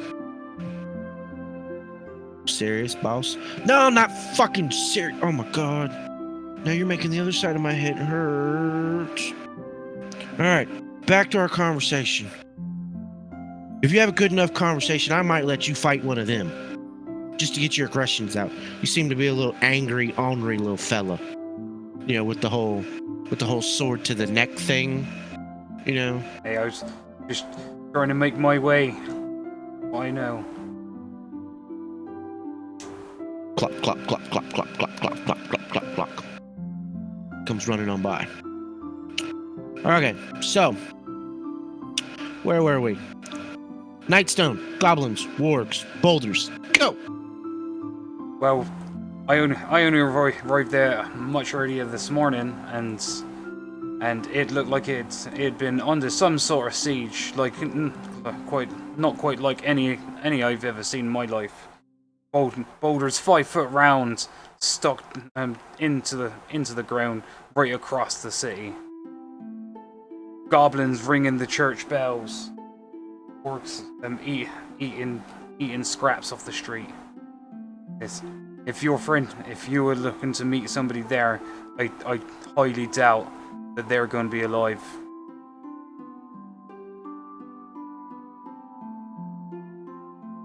So you didn't... The only thing you found, goblins and wargs and boulders. No people? No. There was no humans, no half-elves, no tieflings, no nothing? I met a dwarf outside who might likely be still trying to clear the city out, but Met a dwarf. Met a couple of people just outside the city. As I was arriving, I arrived the same time as a little smattering of people, and there's still 3 of them up there, but I'm not stupid enough to risk my life against goblins and wargs, but not a penny paid. But not a penny paid. Okay. So, all right. Let me see if I got this right. By the way, you're more than welcome to grab a bowl and get something to eat. It's not the greatest thing in the world. Charles can actually cook a pretty... Where the fuck is Charles? How long has he been taking that shit? Do you mean Charles, the guy that was taking the shit in the bushes? Yeah. I saw him as I passed. He packed. I'm gonna roll a persuasion of this. I'm gonna say it. Like, I heard you shout at him for taking his shit too long. He grumbled and grimed, pulled up his breeches, took his sword and then just wandered back up the road.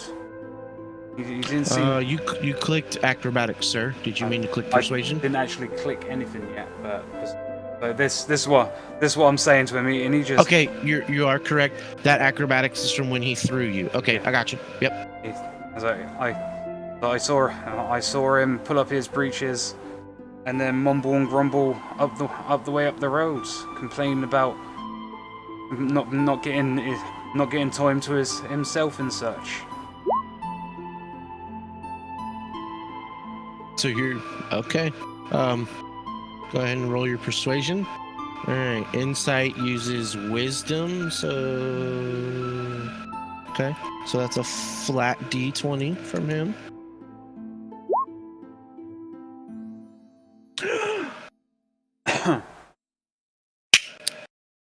how you want to do this? Do you want to re-roll it, or do you want to argue about it?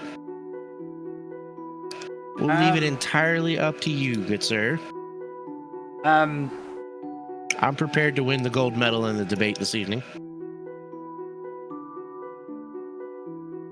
I think I wanna. I think we should both roll again. I think that would be I think that'd be the fairest. Okay. All right, you go ahead and roll persuasion for me. Barely. We both didn't do any better, but yeah. You stuck a sword to my neck. I pay Charles rather fucking well. I think he would rather stick a sword to my neck than walk down the road and abandon me. Yeah. Because I'd find him. I'd find him. I'd find his wife, Clarice. I'd find his daughter, Marissa. And I'd find their dog. I don't know what the dog's name is, but I'd find the dog. And then nobody would find Clarice, Marissa, and the dog. You get what I'm saying here? He snaps his finger and looks to one of the bandits to the left, or to the right of him. Let's see, we have Charles, and we have Teddy, and then we're gonna name random human name, please. Michael. Jeff, Chris, and Michael. Michael. Snap, snap. Go get Charles. If he's still shitting, kick him over. And then tell him to report to fucking duty. And being that it's a easier path, he starts to walk this way. Durga, care to do anything about this? Or are you going to continue to listen to this fucking bigoted man ramble on? I can't. I can't, like, show face at this point. Clop, clop, clop, clop, clop, clop, clop, clop, clop.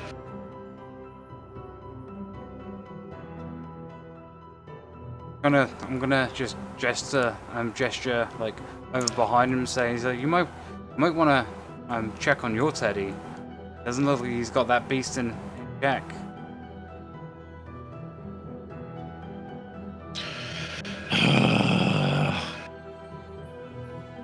Michael, help that fucking moron get that horse and then punch him in the mouth.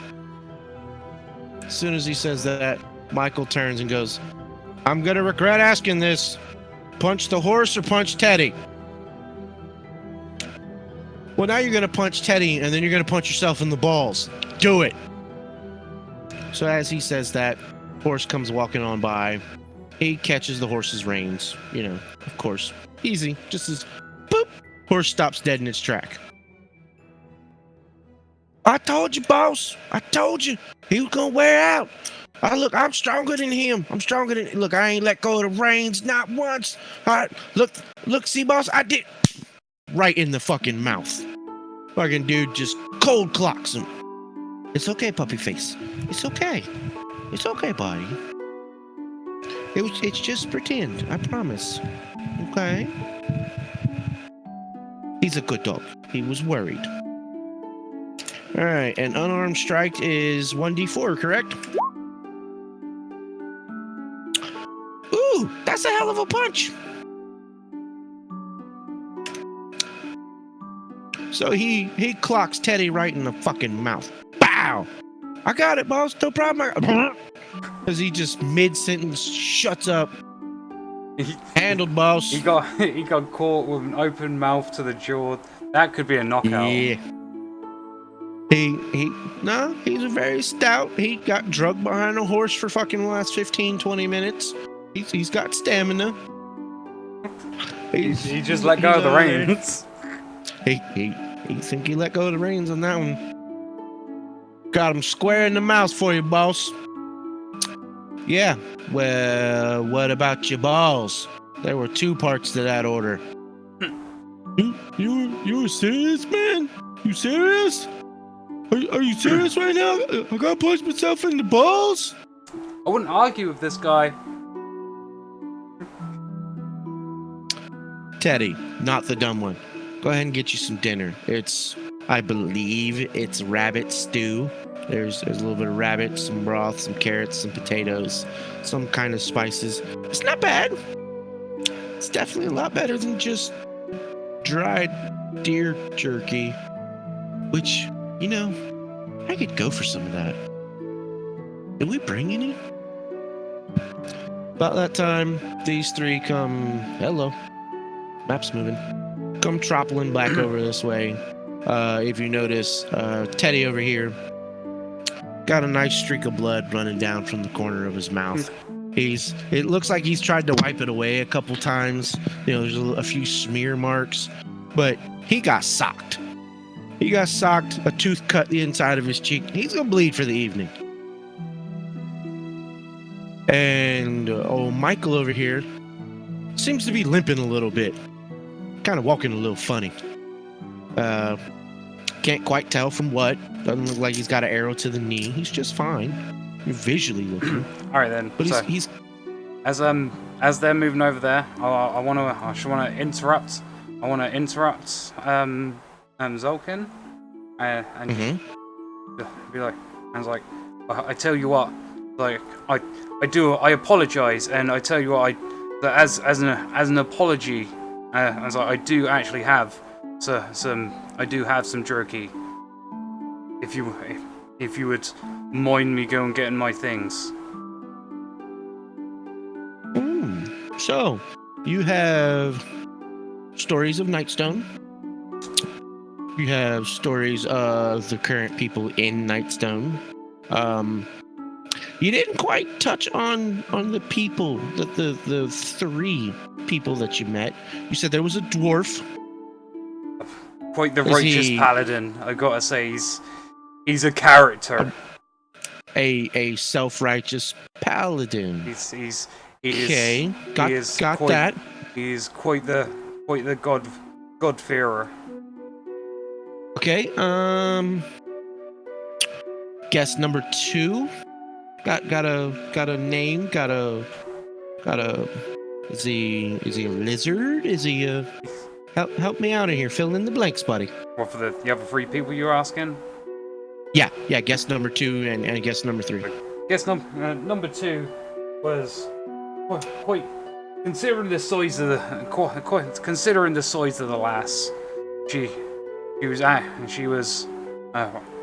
actually quite shy, but it was a half orc. Her name was a half orc who seemed a bit timid, but she was pretty good with an axe. Little stout, little strong, kind of. Tell me when to stop here, buddy. She were much bigger than me. She was a good 2 or 3 of me, about 2.5 of me, if we're gonna measure. All right, so 2 smart teddies. Got it. Rather stout, good with an axe. Doesn't talk much. Okay. She understood me, but she didn't say much. So I don't know about the language barrier. I'm pretty sure most half orcs speak common. Not really gonna worry about that. I'm pretty sure we could figure out some hand gestures. If she can swing a battle axe, she can understand. Please, no hurt me. I hope. We're gonna find out. If not, let's hope this fucking god awful hot armor is worth it. And then there was, I don't know. I would assume I thought he was a wizard. I thought he was a hermit. I'm not 100% sure. He does magic. And a random magic. He likes touching the ground, like playing with dirt. That's how I met him. Right, the feel of the dirt made him think that that's how he knew something was wrong, because he fiddled with the dirt. All All right, so intelligence is +2. Oh, I did that wrong. No, I did that right. So he got a 9. Now he has no clue. Fiddles with the dirt, does magic. Does he have a tail? I didn't check. I mean, I'm not asking for a little nubby tail. I don't know where you come from or where you've been, but there are a race of people called tieflings. They're generally pretty much magic users. He wasn't tief. He definitely wasn't tiefling. There was something about him, but he wasn't quite. You do know about them. Okay. Okay, so you are a pretty smart Teddy. All right. Well, I know what tieflings are, but I don't think I've definitely not met a tiefling that looked like this. okay. So that's all guess. That's guess number 3. That's everybody you've met. Would you like me to get that jerky as an apology? Would you be against me sending someone with you? You can follow me. I quite understand at this point. I quite understand the not trusting me. Okay, so as I'm moving over, I am going to how did I you hold Alt and how Alt. Are you trying to just move outside of the grid? No, I was trying to move the character and show the direction I was going. Oh, you'll move your character and then push Q.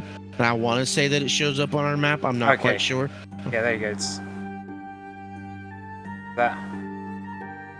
Nope, I don't see that. I do apologize. Well, if I put myself there, does that? All right, so I see the map. I see the line that you just drew. So you walk down the path. Okay, so all right. He sees you get up and start walking that way. He pulls his sword out of the dirt. Does not sheath it. He currently walks behind you, and you hear him, and kind of 2-finger motion. Others. Just come on. Just come on, just like that. Okay, I'm playing a little bit dumb here. I'm gonna. But no, I knew it was around here, so I'm gonna start. I'm gonna start here and kind of like make my way like over until I've like padded around the ground, made it look like my stuff was a little bit more hidden, and then as soon as I grab it, I'm gonna like turn around and I'm just gonna come directly back towards him.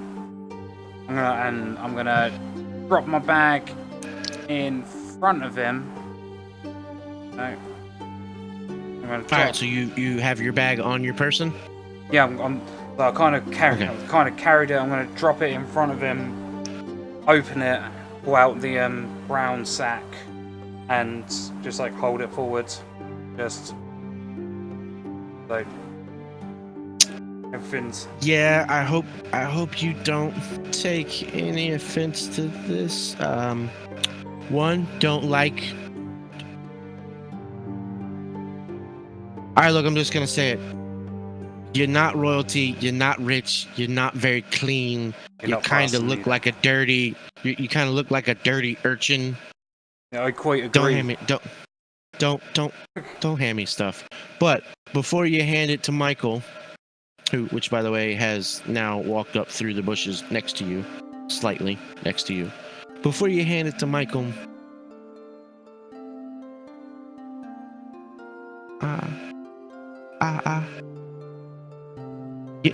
just fucking eat a piece. God damn it! It might be poison. Okay. Okay. That's quite understandable. Was this jerky? This was like it was salted, so I can just like grab it. I can just eat it. I don't have to cook it or anything. Yeah, it's salted and spiced jerky. It's actually dried out. It's ready to eat. All right, I'm gonna drop the bag like directly like on the floor, like directly like in front of these guys, like in the middle, and like I'm gonna like kind of like do it a little bit elaborately, just kind of like open it up so it's like they can see I'm not trying to hide anything. And I pull out a piece of jerky, and I'm gonna just not try and hide it. I'm gonna chew on it. Okay. Like I said, it was rather spiced jerky. It's not like habanero spiced, but there is quite a bit of peppers. There is quite a bit of. Would that be a constitution check to see whether I am cough at the spice? I'm glad you seen where I was going with that. Yeah, so. Well, it would be a Constitution saving throw. Constitution save, yeah? Yep.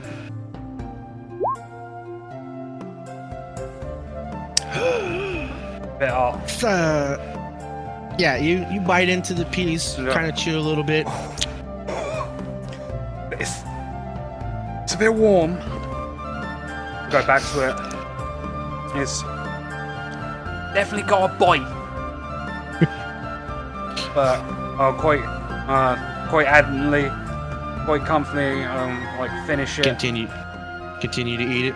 Yeah, all right. So as you're kind of breathing a little hoarse, kind of not quite coughing, but definitely, because it's got that to it.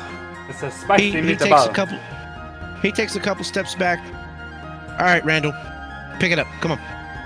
We're gonna share some jerky. By the way, Randall is bandit over here, swordman number 2. Delete jerky from my. Delete jerky from your inventory. Oh, I didn't use that. Well, you are proficient in a short sword, except you don't have one. I didn't mean to show off my proficiencies, but so. Sucks that you didn't get to, keep a lot of the jerky. I was kind of hoping for that. I wanted to keep the jerky, but this shit, I was like, you kind of want to keep your life. I also need to try to keep them away from that body, so it's encouraging them. It's encouraging them to keep that. All right, come on, everybody. We got a story to tell and some jerky to eat.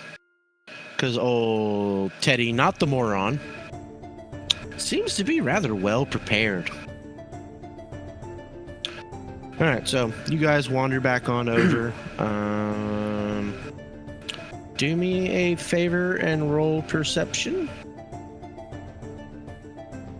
We're gonna see how this works.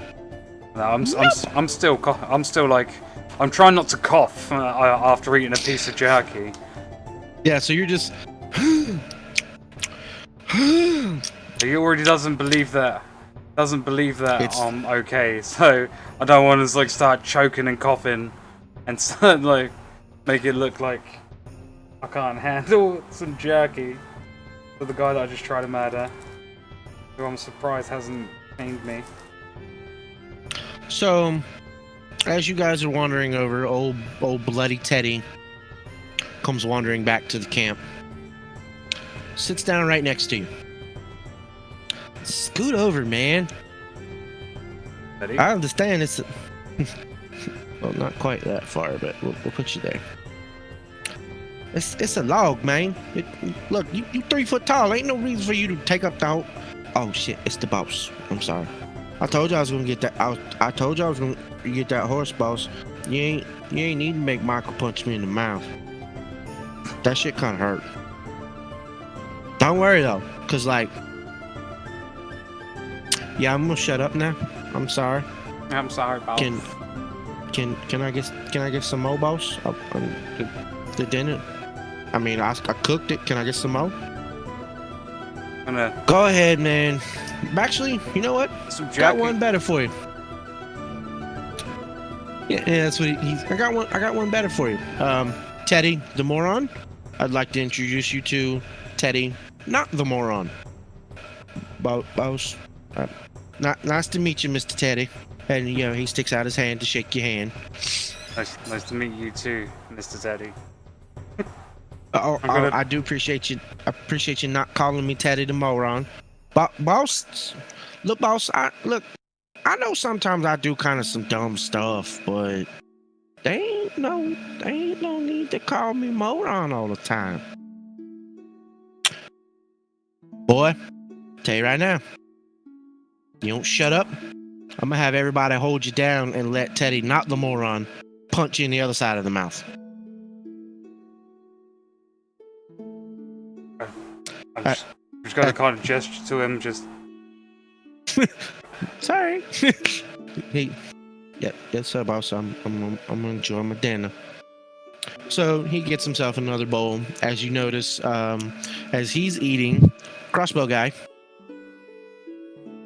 kind of notices his bowl, sees his bowl sitting next to him on the dirt where he dropped it, picks it up, cleans it off on his shirt, shakes it a little bit more, grabs his schmog, his wrap, lifts it up and goes to wipe the dirt out of the bowl, and you see the snake emblem on his armor, the same one. Now, granted, it's a little bit smaller, not quite as big and bolsterous as Zolkin, but you see the snake armor. Do me another perception check. You said with the 7 serpents or 7 snakes? 7 snakes.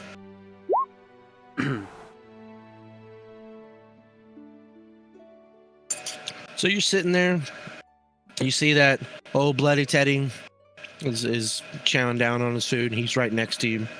Now, granted, he hasn't moved his wrapping, but being that he's got his hands up and he's trying to shovel food in his mouth as fast but as quietly as possible, not slurping as to get hit with a bowl again, he's picked it up. You see the same snake. It's the same green snake. You look across all the couple of other ones. Same snake. Everybody has this embroidered on their chest. Everybody is part of the 7 snakes. Everybody is part of the 7 snakes. And you rolled a good enough insight earlier. Yeah, it's the 7 snakes. They work for Zoltherum. You don't know what they do. You just know that generally bad shit happens. You want somebody killed? Call them. You want to get a hold of, say, a dragon's heart that you didn't carve out yourself? You get a hold of them. You want a certain particular political party to win an election? You get a hold of them. You've heard about the 7. And the 7 snakes is kind of their mercenary group. So he takes a piece of beef jerky out. Damn. Shit better be worth it. Takes him a nice fat bite, tosses the bag over to the right, and everybody pulls out a piece, nice little fat chunk. Teddy sees it and he's like, "Oh, this shit smells so good. I ain't had none in a long time." They toss him the bag, but he's still got his fucking bowl in his hand. About that time, the bag hits him, bowl goes flying up, kind of splashes in the fire, some embers go everywhere. He has the bag of jerky in his hand. What are you looking at the current moment? At this point, I'm kind of looking into see where my guys I'm looking at this, and I was like, I can kind of see him, but I'm kind of not paying as much attention to okay, Teddy. Just that's why I've been so confused all night tonight. The blue dot that you have faced towards the direction you want to look is your ass. That's the back of your character. Oh, okay, it's fine, fair enough. That's why I've been confused all night. I was like, "Fuck is this motherfucker looking at?" No, I've been have I thought the blue is what you've had the blue dot pointed where you're looking. Okay, yeah. So you're looking that way. You notice that when the bowl hit the fire, it splashed, it hizzled, some embers kind of flew everywhere. They land on Zulkin's shawl. Being that it's a nice brand new shawl, looks like it was just made. You know when you get that new t-shirt, it's got the little, looks like it feels like it's fuzz across it. You know, if you hit it with a lighter, it goes one smooth time. Yeah. It did just that. Yeah, it did just that. It hit and woofed up his chest. He fucking peels it off, fucking takes it off, kind of holds it in his hand while it's still kind of smoldering. It didn't quite catch on fire. It did flame up. Sets it down. Just as stone cold as he can. You done fucked up, Teddy! Pulls out a dagger, flips it in hand, pointy end down, straight into his chest. Still has the bag of jerky in one hand, dagger knife in the other. Falls over backwards. At this point, I'm just kind of... I'm just gonna kind of watch. I'm just kind of watching at this point. I'm like very aware that just happens, but I'm not making a comment. So he cleans off himself a little bit, readjusts his armor, sits back down, and he goes, So Nightstone. good idea. Do me a favor. Grab that jerky from him. I'd like another piece, please. Yeah, I'm not gonna like rush, but I am gonna grab him, like pass it directly to him. I'm gonna. Okay, so I'm not gonna show any like fear of that. I'm just more like alert. So he takes another piece of jerky, takes a bite in it, and he goes, okay. Make you two offers. Both of them involve you telling me everything that you know about Nightstone. Either way, I'm gonna get that. I'm gonna get that information. That's information that I need to know, and we're gonna have story time. So, offer number one. As you can see, I'm currently a man down at the moment. How would you like an offer of, say, 20 gold a day? And he pulls out his little coin purse, which you notice is kind of big. It's a nice, hefty little sack. Shink, shink, shink. It's got quite a bit of coinage in it. Shink, shink. 20 gold a day for every day that you ride with me. Huh. You already seem to have a rapier. You already seem to have a nice pointy little sword. You've got... It's not the cleanest, but definitely looks like quality armor. You got a... Just needs a wash. I hope you can hit something with that bow. 20 gold a day, a horse to ride for as long as you ride with me, and a tent to sleep in outside of the elements. I would say you'd have a nice clean cooked meal every night, but just lost your chef.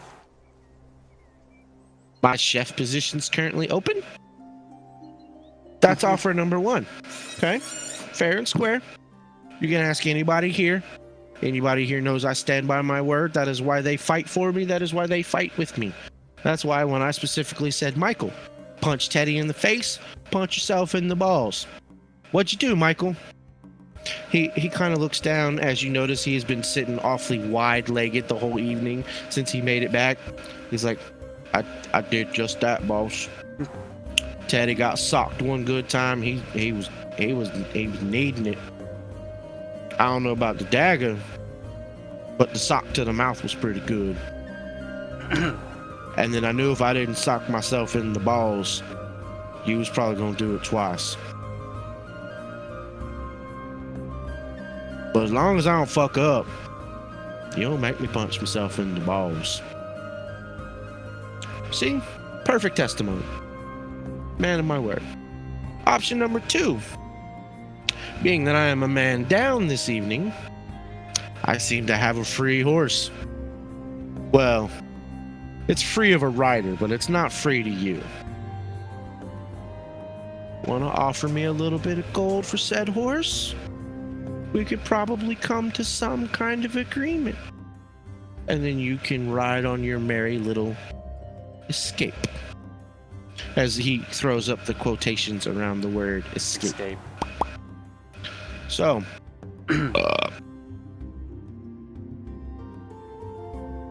Okay. Once you tell me your story, make your decision, and if that's what you want to do, I bid you adieu.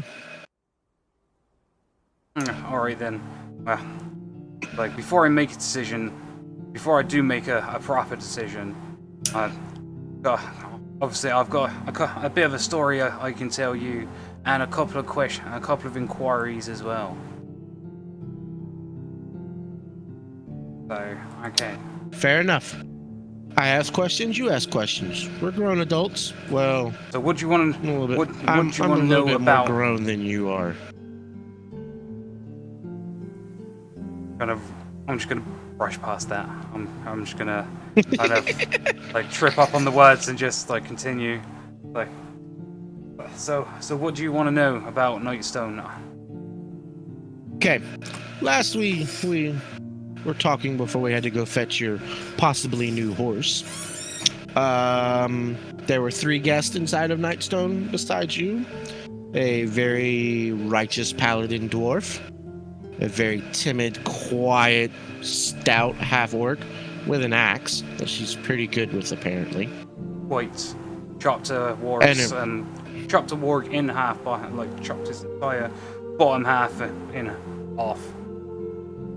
Quite gory. Quite proficient with an axe. Okay, I'll have to keep that in mind. If you decide to leave tonight, maybe I can entice her to fill my empty position. And then apparently a crazy old lunatic who knows magic and dirt.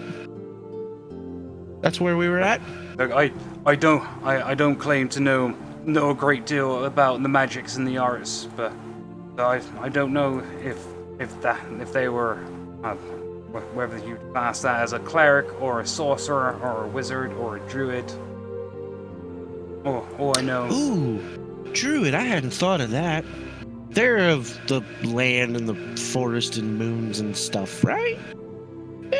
My guess would be druid. He was kind of like a hermit, but knew how to make fire, so it makes sense. I never asked. Okay, so that's our 3 guests. You said you didn't run into anybody else in the city, except for goblins and wargs. Well, ran into 2 goblins there's now and more. Couple of wargs. Okay. Tell me this, little man. Did you see any dead bodies? Oh, only the warg. Only the scraps of whatever the wargs were eating when we first strode into the city center. So, only one preferably eaten body. No other real bodies. But okay. If I'm totally honest with you, I didn't exactly spend my summer holiday there. So, didn't now this might be kind of this might be kind of a stupid question, but I have to ask. I have to be sure. I want to know what I'm walking into. Is the drawbridge up or down?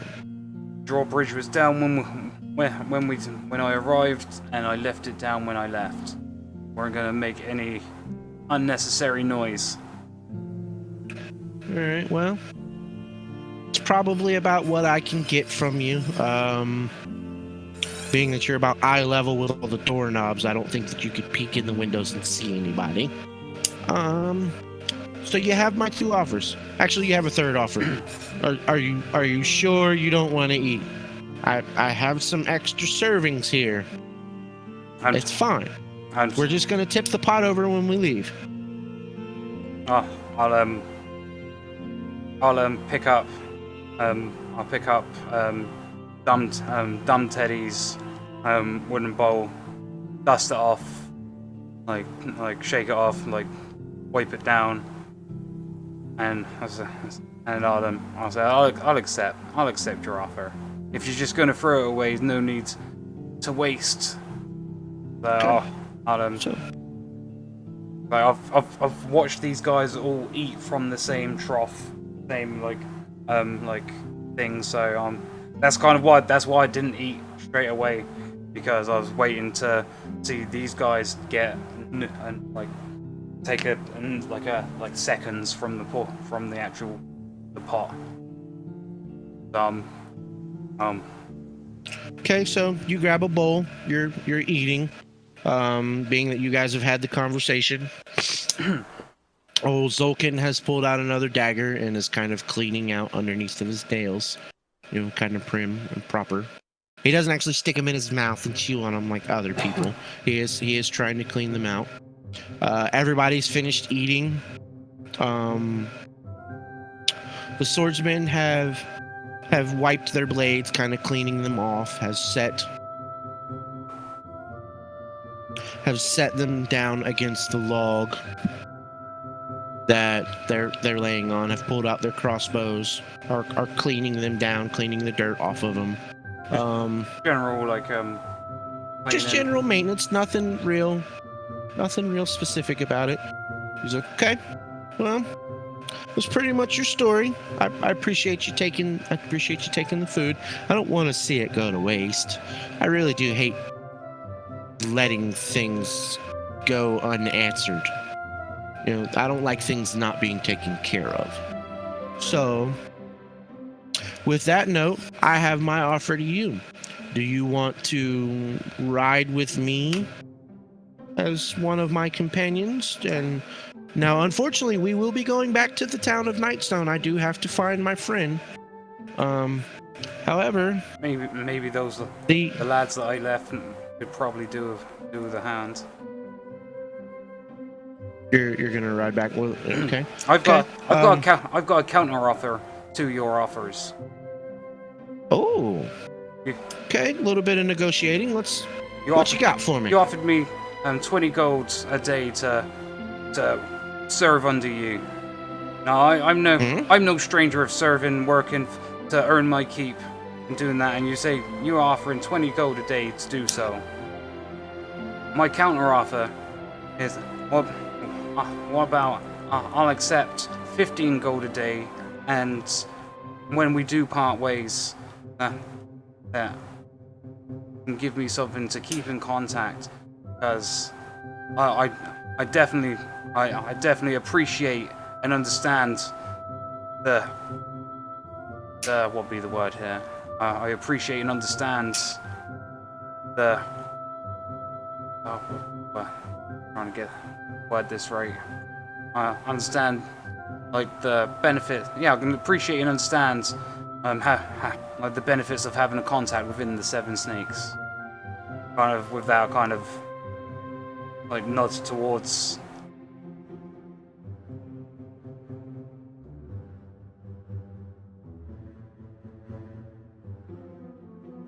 Okay, to have a contact with. Hey, I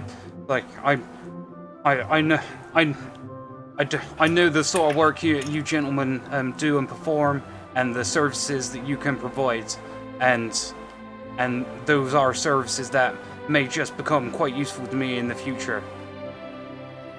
And I'll ride for you. I'll ride with you 15 gold a day,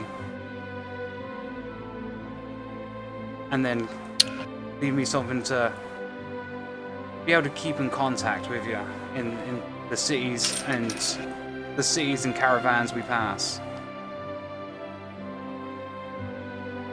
So he says you say all of that. Roll me a perception real quick.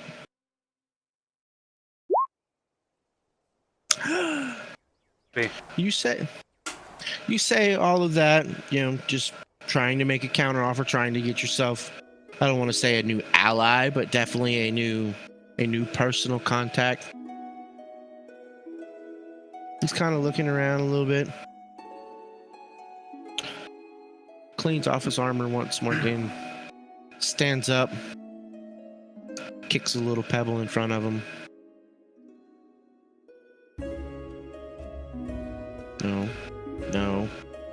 No. There we go. Takes a step to the side. Puts his foot up on the rock. Hand over his face. He kind of looks at you and goes... Pulls his little shawl to the side and goes, so I guess you kind of recognize it?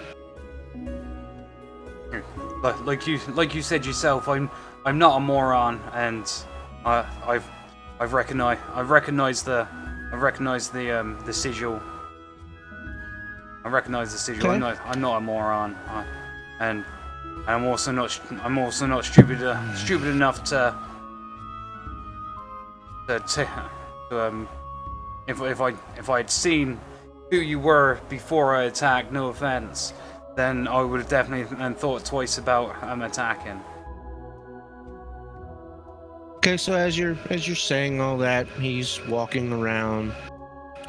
Looks like he's kind of pondering. Stops over here on the other side of it. That's not quite facing you. That's facing you. Well, weighing the pros and the cons of the situation, I am somewhat of a smart individual. I mean, I do run the 7 snakes. Being that under no threat, under no persuasion, under no bribery, you point blank gave up the men and women that you met in Nightstone, being that you now know that one of them can cleave a warg in half. You gave them up without reason. You gave them up without cause. You gave them up for your own selfish needs. While you are a smart individual, you do not seem to be that smart. Hey, I hate to say it. All I'm saying is they didn't earn my loyalty. Man of your stature, it's like my loyalty can be bought for a fair penny, and you already offered me a fair penny. I'm saying that I'll accept less. The problem with loyalty that can be easily bought, especially being that your counteroffer was less. I'm not the richest man. I'm not the biggest man. I'm not the strongest man. There is always someone bigger, better, and richer. You'll do it for 15 gold a day. My adversary could come up and say, I promise to wipe the 7 snakes off the face of the planet, and offer you 30 gold a day, or 300 gold a day, or offer you the town of Nightstone. Begging your pardon there, sir, but oh yeah, so I've not exactly stayed in one town my entire life. There's not many a mercenary force that could oppose the 7 snakes as it is, let alone one that would then be willing to pay me double your coin.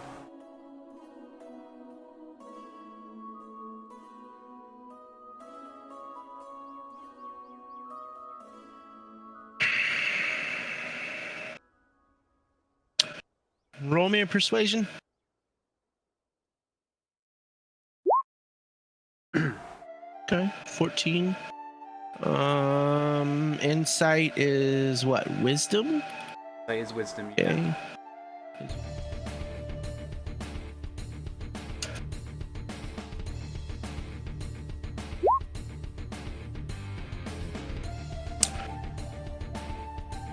He believes that once you pledge your loyalty to someone, you mean it. Well, And surely speaking up the like bigging up like his crew, so to speak. Bro, got a good point. yeah, I mean, you got a decent roll. He ponders for a minute, stands there.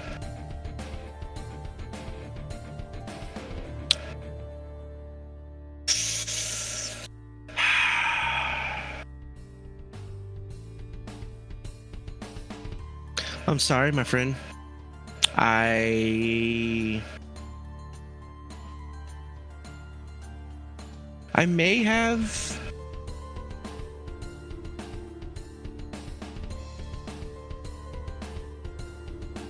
No, okay. That's your offer? So be it. 15 gold a day. At the end, I will give you a way to get a hold of me. Now, granted, you're not going to be able to send a carrier pigeon directly to me. That's not how this works. Oh, I quite understand. There are sources, there are contacts, there are channels. So, fellas, do me a favor and introduce new Teddy to his new quarters. So he goes to walk away this way. He goes to walk away a little bit, back to where he was. He turns heel on foot. Introduce him to the 7 snakes like a proper introduction. Now, what is this roll? Okay. Do me a favor and roll.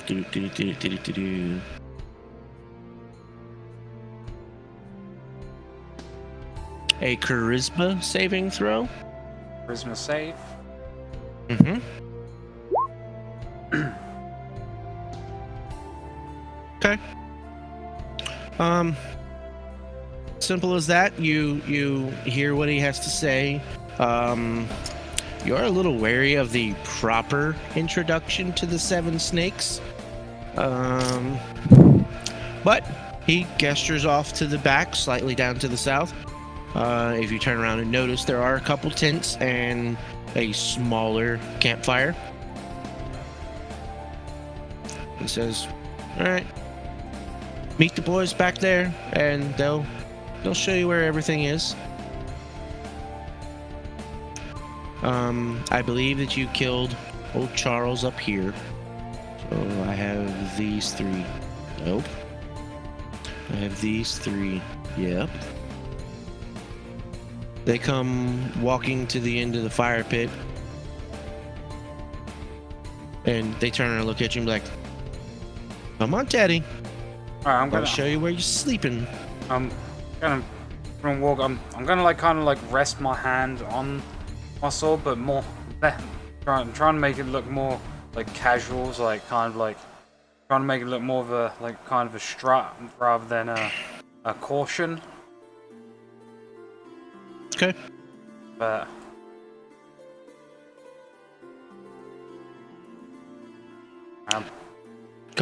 Come on, man. Look, it's after dinner. We're done. We're trying to go to bed. Look, I understand you're 3 foot tall, but put a little pep in your step, my boy. alright, give a little bit of distance between them. I'm assuming they want me.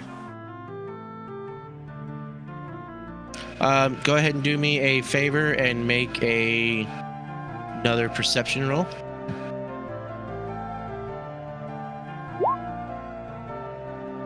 Shit. Boom, bitches.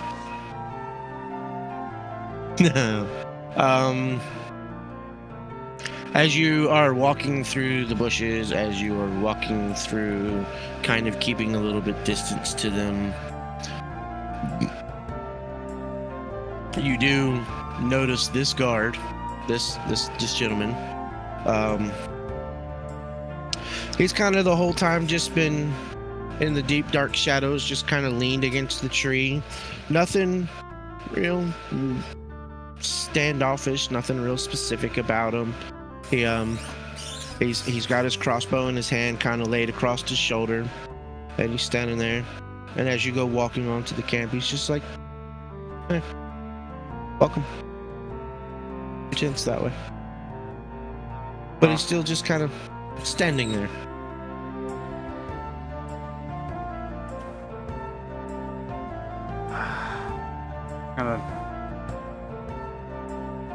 I guess I'm just gonna. So which tent is mine, lads?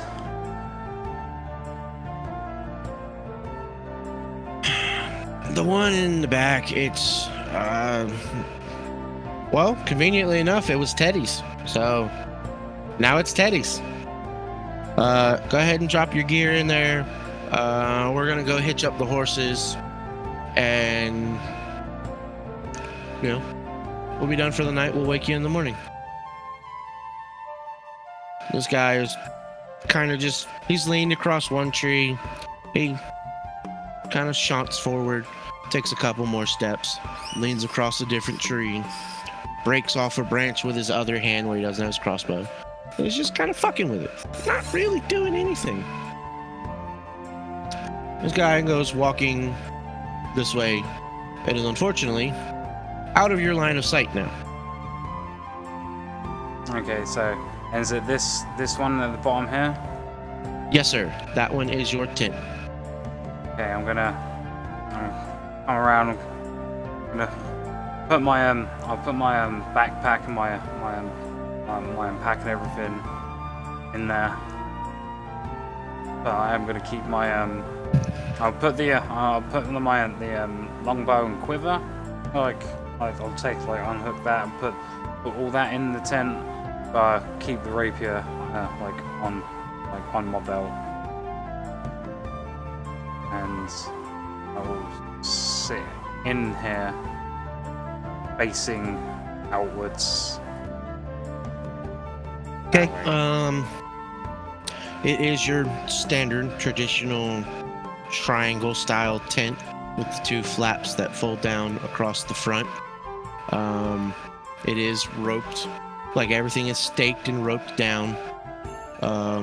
There is one pole in the middle of your tent that holds up, pretty much the main line.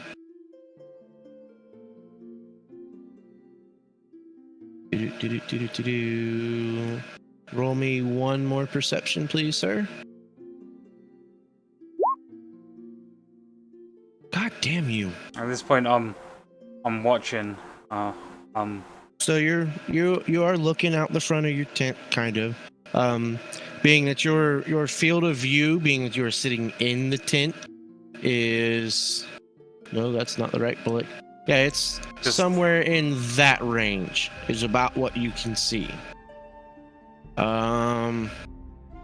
You see this guy kind of go into his tent, walk around for a bit, come out of his tent, and then walk down between the two tents, and you lose line of sight of him. At this point, I'm gonna pull out my rapier. I'm gonna have it on the floor in front of me, but I'm just kind of sat forwards. Make me a dexterity saving throw, sir.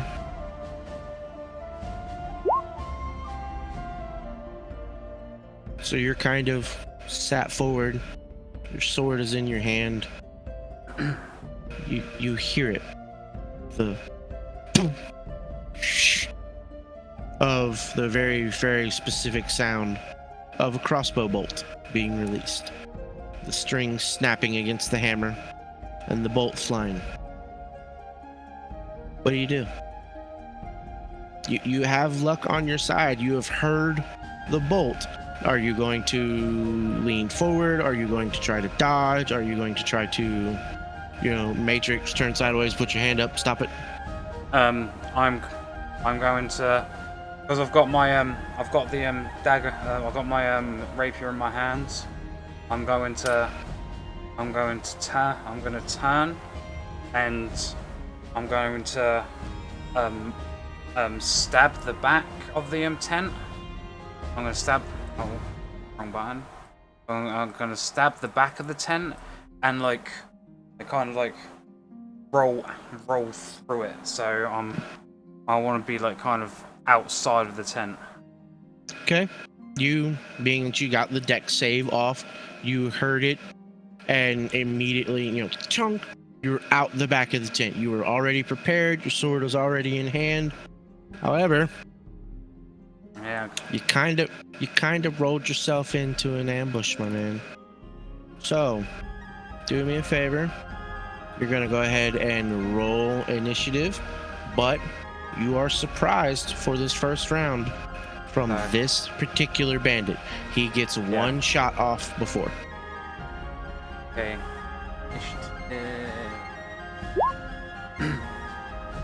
And of course, your fucking initiative is great.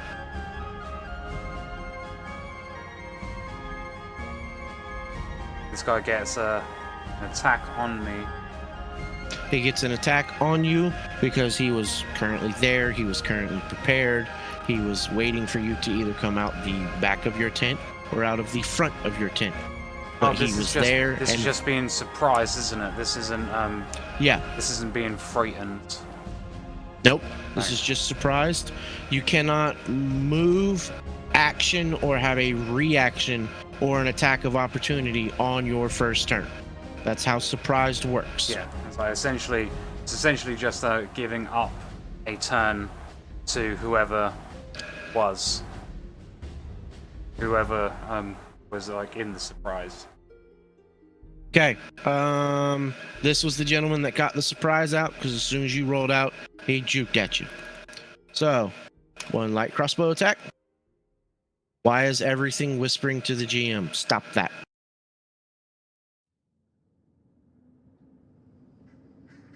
Welcome to make your own rolls hidden if you don't. No. I would like for you to see them. Okay, so he rolled a 22. You are surprised. He gets an advantage. Does 2 piercing damage. So he got the juke off on you, but he caught you dead square in the fucking middle of your armor. 2 damage. 2 damage. Okay, it is now this bandit's turn. He did unfortunately beat you on the initiative. Same thing. Just to make sure, I want to make sure that is within range. Oh yeah, you're getting shot at. That's fully in range, but would that not be disadvantage because of being obscured by the tent? You are very correct, my man. So, light crossbow attack. Disadvantage was a fucking natural 1. Help me, like, got himself in the fiddle. Okay, the only fair way to do this, I feel, would be roll a d6, give Zolkin, the other 3 guys, a number, me a number, and if he rolls a 6, it just flies in the air. Or like give himself a number, so 1, 2. Yeah. You are pretty much correct. So in clockwise order, he is 1, Zolkin is 2, 3, 4, 5. Oh, that's anti-clockwise, but that still works. So if he rolls a 4, right, he will hit me.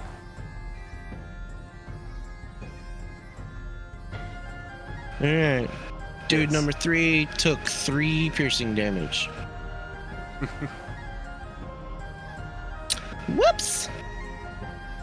So he was standing in the trees. Dude number 1 got a shot off at what he thought was your shadow in the tent. You, luckily enough, very dexterous, very alert, thick, and rolled out the back of your tent. Dude number 2 down here on the bottom was waiting for the ambush attack. Seen you roll out the back of your tent, point blank, chunk him, but right to the middle of your armor. You did take a hit, but your armor did its job. Cool. You didn't get pierced through with a crossbow bolt.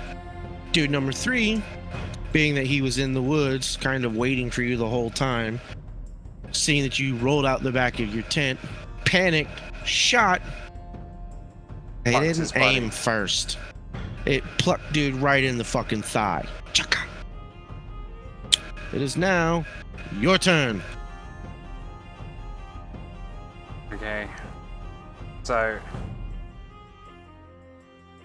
this guy, I've got no possibility. I've got no chance to actually get a get any type of advantage on him, or be able to use my sneak attack. I think that's Nope and nope. I think that's a given. I think that's fair. But I will move. I am going to move behind him. But I know he's going to probably be facing me the entire time. But I'm going to move around there and put his body in front of the others before I go in for. Not going for a specific. Not going for anything specific. Just I'm going in for like a slash. Fucking dog. Give me a second. My dog's being a dick. Be right back.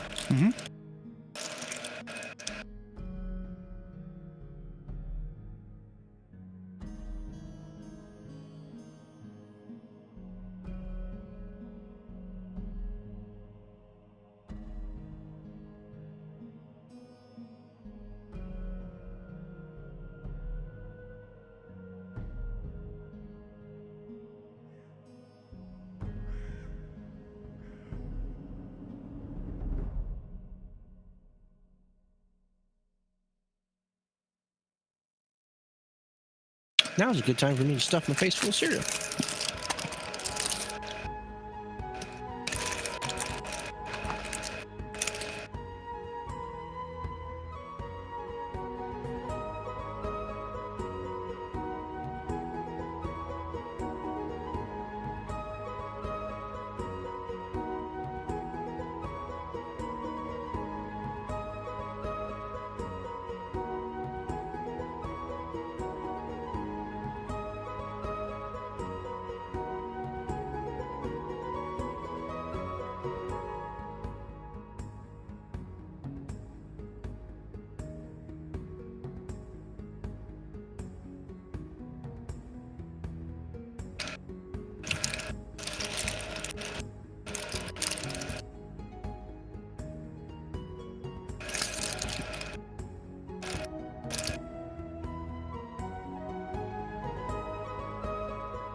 Sorry about that. Okay. Going back to where I was just going to go in for normal rapier attack. Okay? Okay.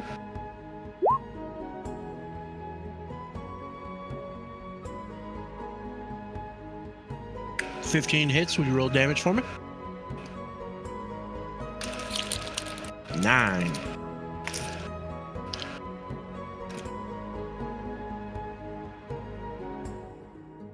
So, he shot you in the chest with a crossbow bolt. Didn't deal a lot of damage. You're wearing rather nice quality armor, like Zolkin said.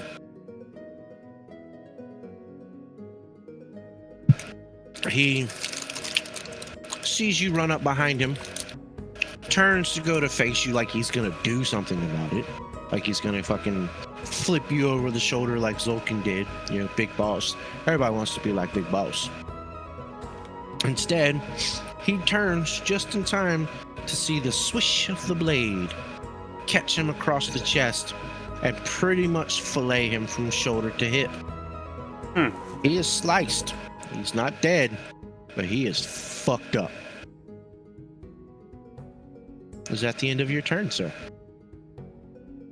Alright,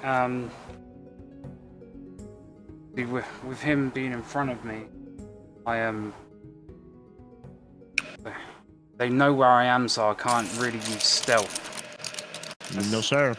So, yeah, unfortunately that's all I can really do.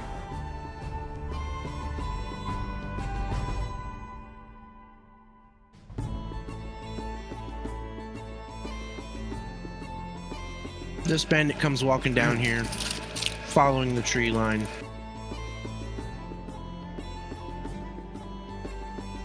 Sees you standing behind his buddy, who's now currently fucking bleeding everywhere. Makes another crossbow attack. It was a 22 hit. Do you have advantage? Always get advantage?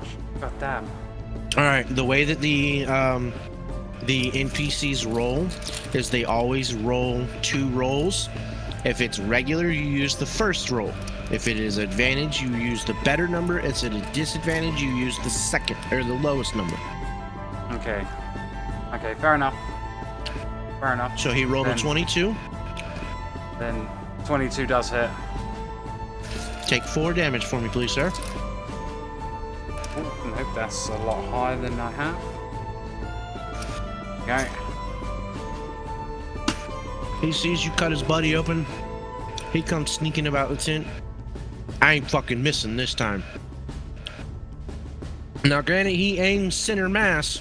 Is only about 15 foot away. He still manages to punk you in the leg. Chunk.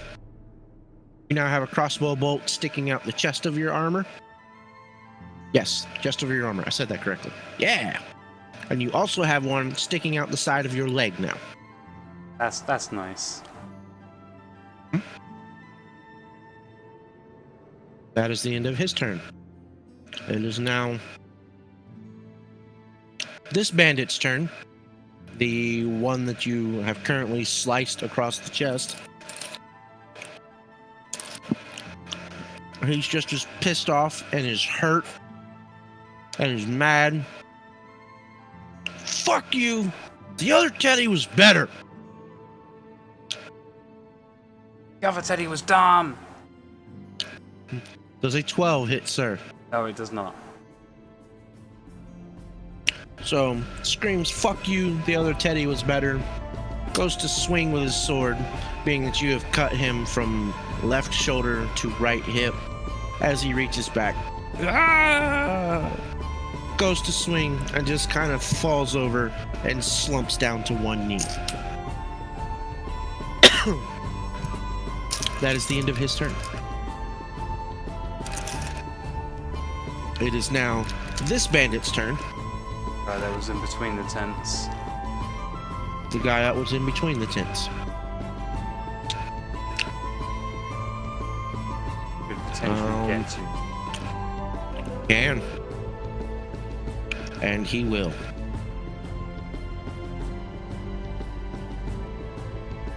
Oh, nope. That's a hair too far. Right about there is where he was. Runs over to you. Sees that you have a bolt sticking out of one leg. Bolt sticking out of the chest. Kind of snickers a little bit and goes, "Welcome to the 7 Snakes." Does a 17 hit? Oh, it does hit. Take 7 damage, please, sir. Alright, so you were facing a dude that you sliced across the chest. That's how you got the bolt to the left leg. He comes running over, and before you have a chance to react, he says, "Welcome to the 7 Snakes," and slashes across your left arm. Shaka. One good slice. Because your studded leather armor is just basically a chest piece. You don't have any pauldrons, you don't have any gloves. I've seen to his turn. As MacGuffin that shot his friends. The MacGuffin that shot his friend. But being that that was the end of turn order, it's now free action turns. Zolkin comes walking down, and he goes, "You should have taken the offer as I given it instead of opening your mouth. Welcome to the 7 Snakes. We might bite back." Not in combat, hasn't drawn a sword. Just kind of hanging out and talking shit. Yeah, just watching his around. boys do their thing. So this guy comes down the 30 some odd feet that he can move. Right about there. Now granted, you're 3 foot tall. The other bandit standing in front of you is 5 foot tall. He has, however, fallen over and knelt on one knee. I'd still say it's about half cover for what would be if you wanted to hide behind a person. So this bandit is going to attack you. He's going to do another crossbow shot. He's already shot his buddy one time. What's the chance he's going to shoot a buddy a second time? Makes his crossbow attack shot with disadvantage. Does a 20 hit? Does. So you'll take 9 damage. God. So he comes walking around the corner, straight from the trees, just as cocky and as nonchalant as can be. Crossbow still on his shoulder. Stops and goes, technically I didn't miss the first shot. I hit somebody. And I'm not going to miss this one either. Chunk! Second crossbow bolt, straight to the chest. And that makes me go unconscious. You take it to the chest. You hear the air leave your lungs. Your sword's still kind of in your hand, but it's going forward. You are making the fall backwards. You hit the ground, vision's kind of gray, vision's kind of blurring.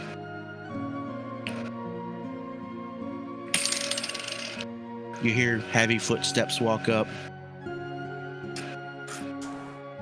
Well, maybe you should have stayed with the heavy-handed axe swinger. Or the loud paladin. Or the eccentric, possibly wizard. Couple goblins, couple wargs. None of them compare to what I'm about to do to you. And about that time, the bandit standing to the left of you stands over top of you, slugs you in the face one last time, and you're out cold. And that, good sir, is where we're ending. You are currently unconscious. You're not dead, though. I'm not dead. Do You're I have to? not dead. Do I have to roll? Gonna make me roll a death save, or am I assuming these guys are gonna, at least nurse me back to consciousness? I will say that you don't know this. You're currently knocked the fuck out. They have tended to your wounds. They have pulled the crossbow bolts out of you. They have bandaged up your leg. They have bandaged up your arm. The one in your chest, they kind of rubbed a little bit of dirt in it, a little bit of ointment in it, strapped you up. You're no longer wearing your armor. You no longer have your sword in your hand. You're not dead. And that, ladies and gentlemen, is what happens when you split from the party. You're not dead. That's as far as I will go with that without giving you more information than you need to know. Nope, I'm disappointed in myself, but satisfied with the outcome. God damn. You insta-killed one. I don't want to say you got a second killed, but you definitely witnessed his murder. Exactly, stop You were given the opportunity. You didn't exactly stop it either. You were given the opportunity to join a very evil, nefarious group. Which I wanted to you join. You had to be a little cocky about it. Of course I did. I wanted something. I mean, that's who you are. I wanted something extra, you know. I wanted to be able to, like, have 7 snakes contact, like part of that contact sheet. Later on down the line, you know, getting to find ourselves over at fucking Neverwinter. Put a word in with the shady guy in the corner in the local tavern, like looking for someone that's selling some things under the table, like give the 7 snakes like calling cards, you know. So I had good intentions for nefarious deeds, and I was trying to be on their side with it by being like, no, I'll take your offer for less money, you know. But I also see, I also understand why that was a. I think I would have probably done the same thing you did. You know, especially since I didn't like if I convinced him that Charles ran off, if he was convinced that if I managed to convince him that I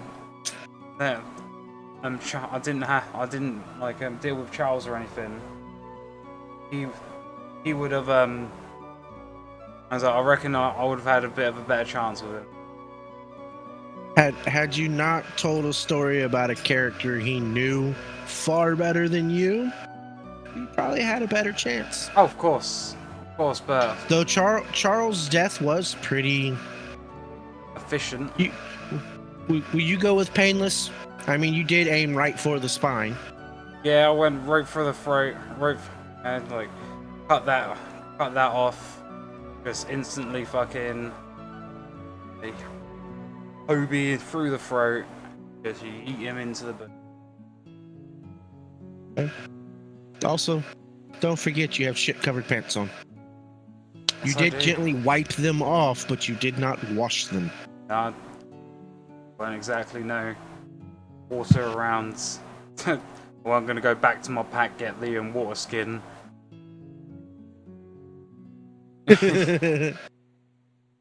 So, ladies and gentlemen, this is a prime example of what happens if you run off from the party. There's a pretty good chance that the one of you may meet the 7 of them. Or a band of orcs, or a band of bandits, or a traveling caravan, or a rather ornery, persnickety, holy paladin. Never know what's gonna happen. If that motherfucker didn't finesse me off his back with the nat 20 on the fucking on the save, it just would have been completely different if I actually had him in, because I had the headlock, but he was just like, motherfucker, no. So, had you gotten the big scary man in the headlock with the sword to his throat, where would you have gone with that? Give me a horse, I'll let him live?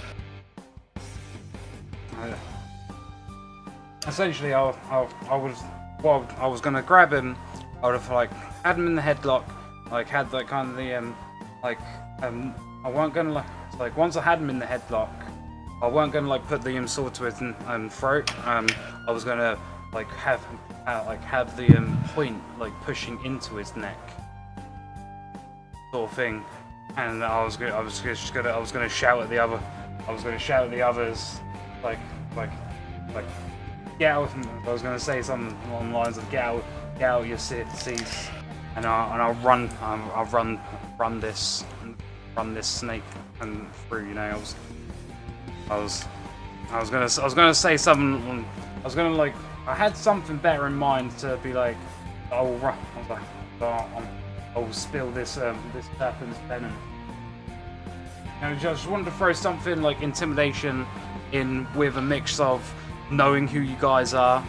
You know, I'm gonna slit this serpent's throat if you come near me. And it's like, you know, stay still and Big Boss Man and doesn't leak from his neck. You know, and I was gonna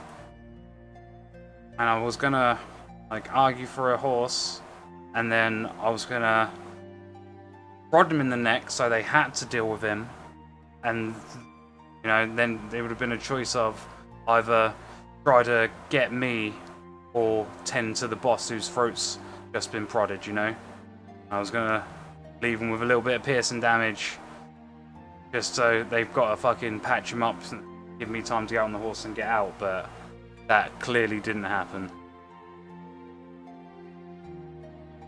No. But you were 3 foot tall and you got tossed like a bitch. I got tossed like a fucking sack of jerky. That's what Which happened. I was very upset that you had to give up your bag of jerky.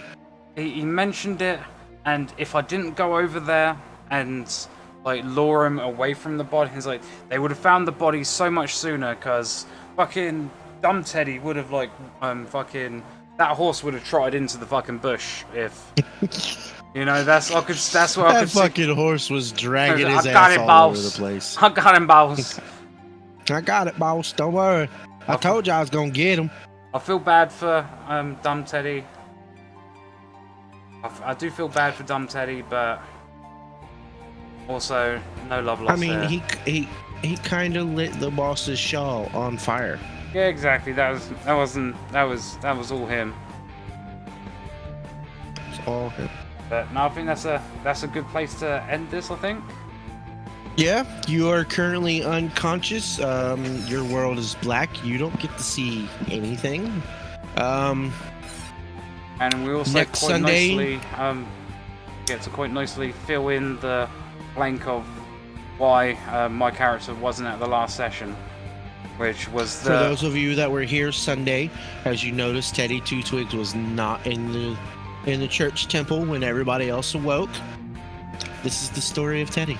reality was I passed out and I did a bad, and I wasn't here to join the session properly, but we did this as a to at least keep the character involved into what's going on. Technically, he was at his computer. He just wasn't playing. Yeah, I passed out with my death. I fucking I woke up like this, and I fucking sat up like, and it's just like kind of just went, and it just like crunched, and like my entire neck was like, and then my bag just like crunk, crunk, crunk, crunk. I was here for like 10 minutes. I couldn't even reach my mouth. It was like 1,000 messages. Fucking Discord just blinks 997. Exactly. I'm just like struggling. But So, ladies and gentlemen, I do appreciate you hanging out for Chapter 1, Episode 2.1, starring me and Matty P89, Teddy Two Twigs, Theodore Gran Abuelo. Abulio. Abuelo. Abulio. Abuelo. What the fuck are my family name? I fucking love that reaction. So, Matty P89, being you are the only one here this evening. Who are you and what do you do? Again, I'm Matty P. I play Teddy in this campaign, the rogue fighter, with the both impressive precision and terrible luck. Considering I've got the lucky feat, not really been that lucky so far. But You also haven't rolled any ones to use it. I rolled one and then completely forgot to use my lucky. But yeah, I'm Matty P89. I consider myself a bit of a marathon streamer. Try to stream, as I don't have a great schedule, so when I go live, I try like a 12-hour stream is an average short stream for us here over at BeardedGames. But short of that, come check us out, twitch.tv/MattyP89 or BeardedGames89 everywhere else. Twitch, and that's over on Twitter, Instagram, Snapchat, YouTube, all the things. You can get a little bit of that underbeard. No puppy face. That's puppy face. As a puppy For face. those of you that one. He's such a good boy. All right. Well, in that case, I look forward to seeing you guys Sunday at 6 p.m. Eastern Standard Time. Hopefully, we can try to get everybody reunited. Hopefully, Teddy doesn't get eaten by an owlbear within the next 7 days. Let's hope. We'll see. Both real life and in game, that's what we're hoping for. Good night, everyone.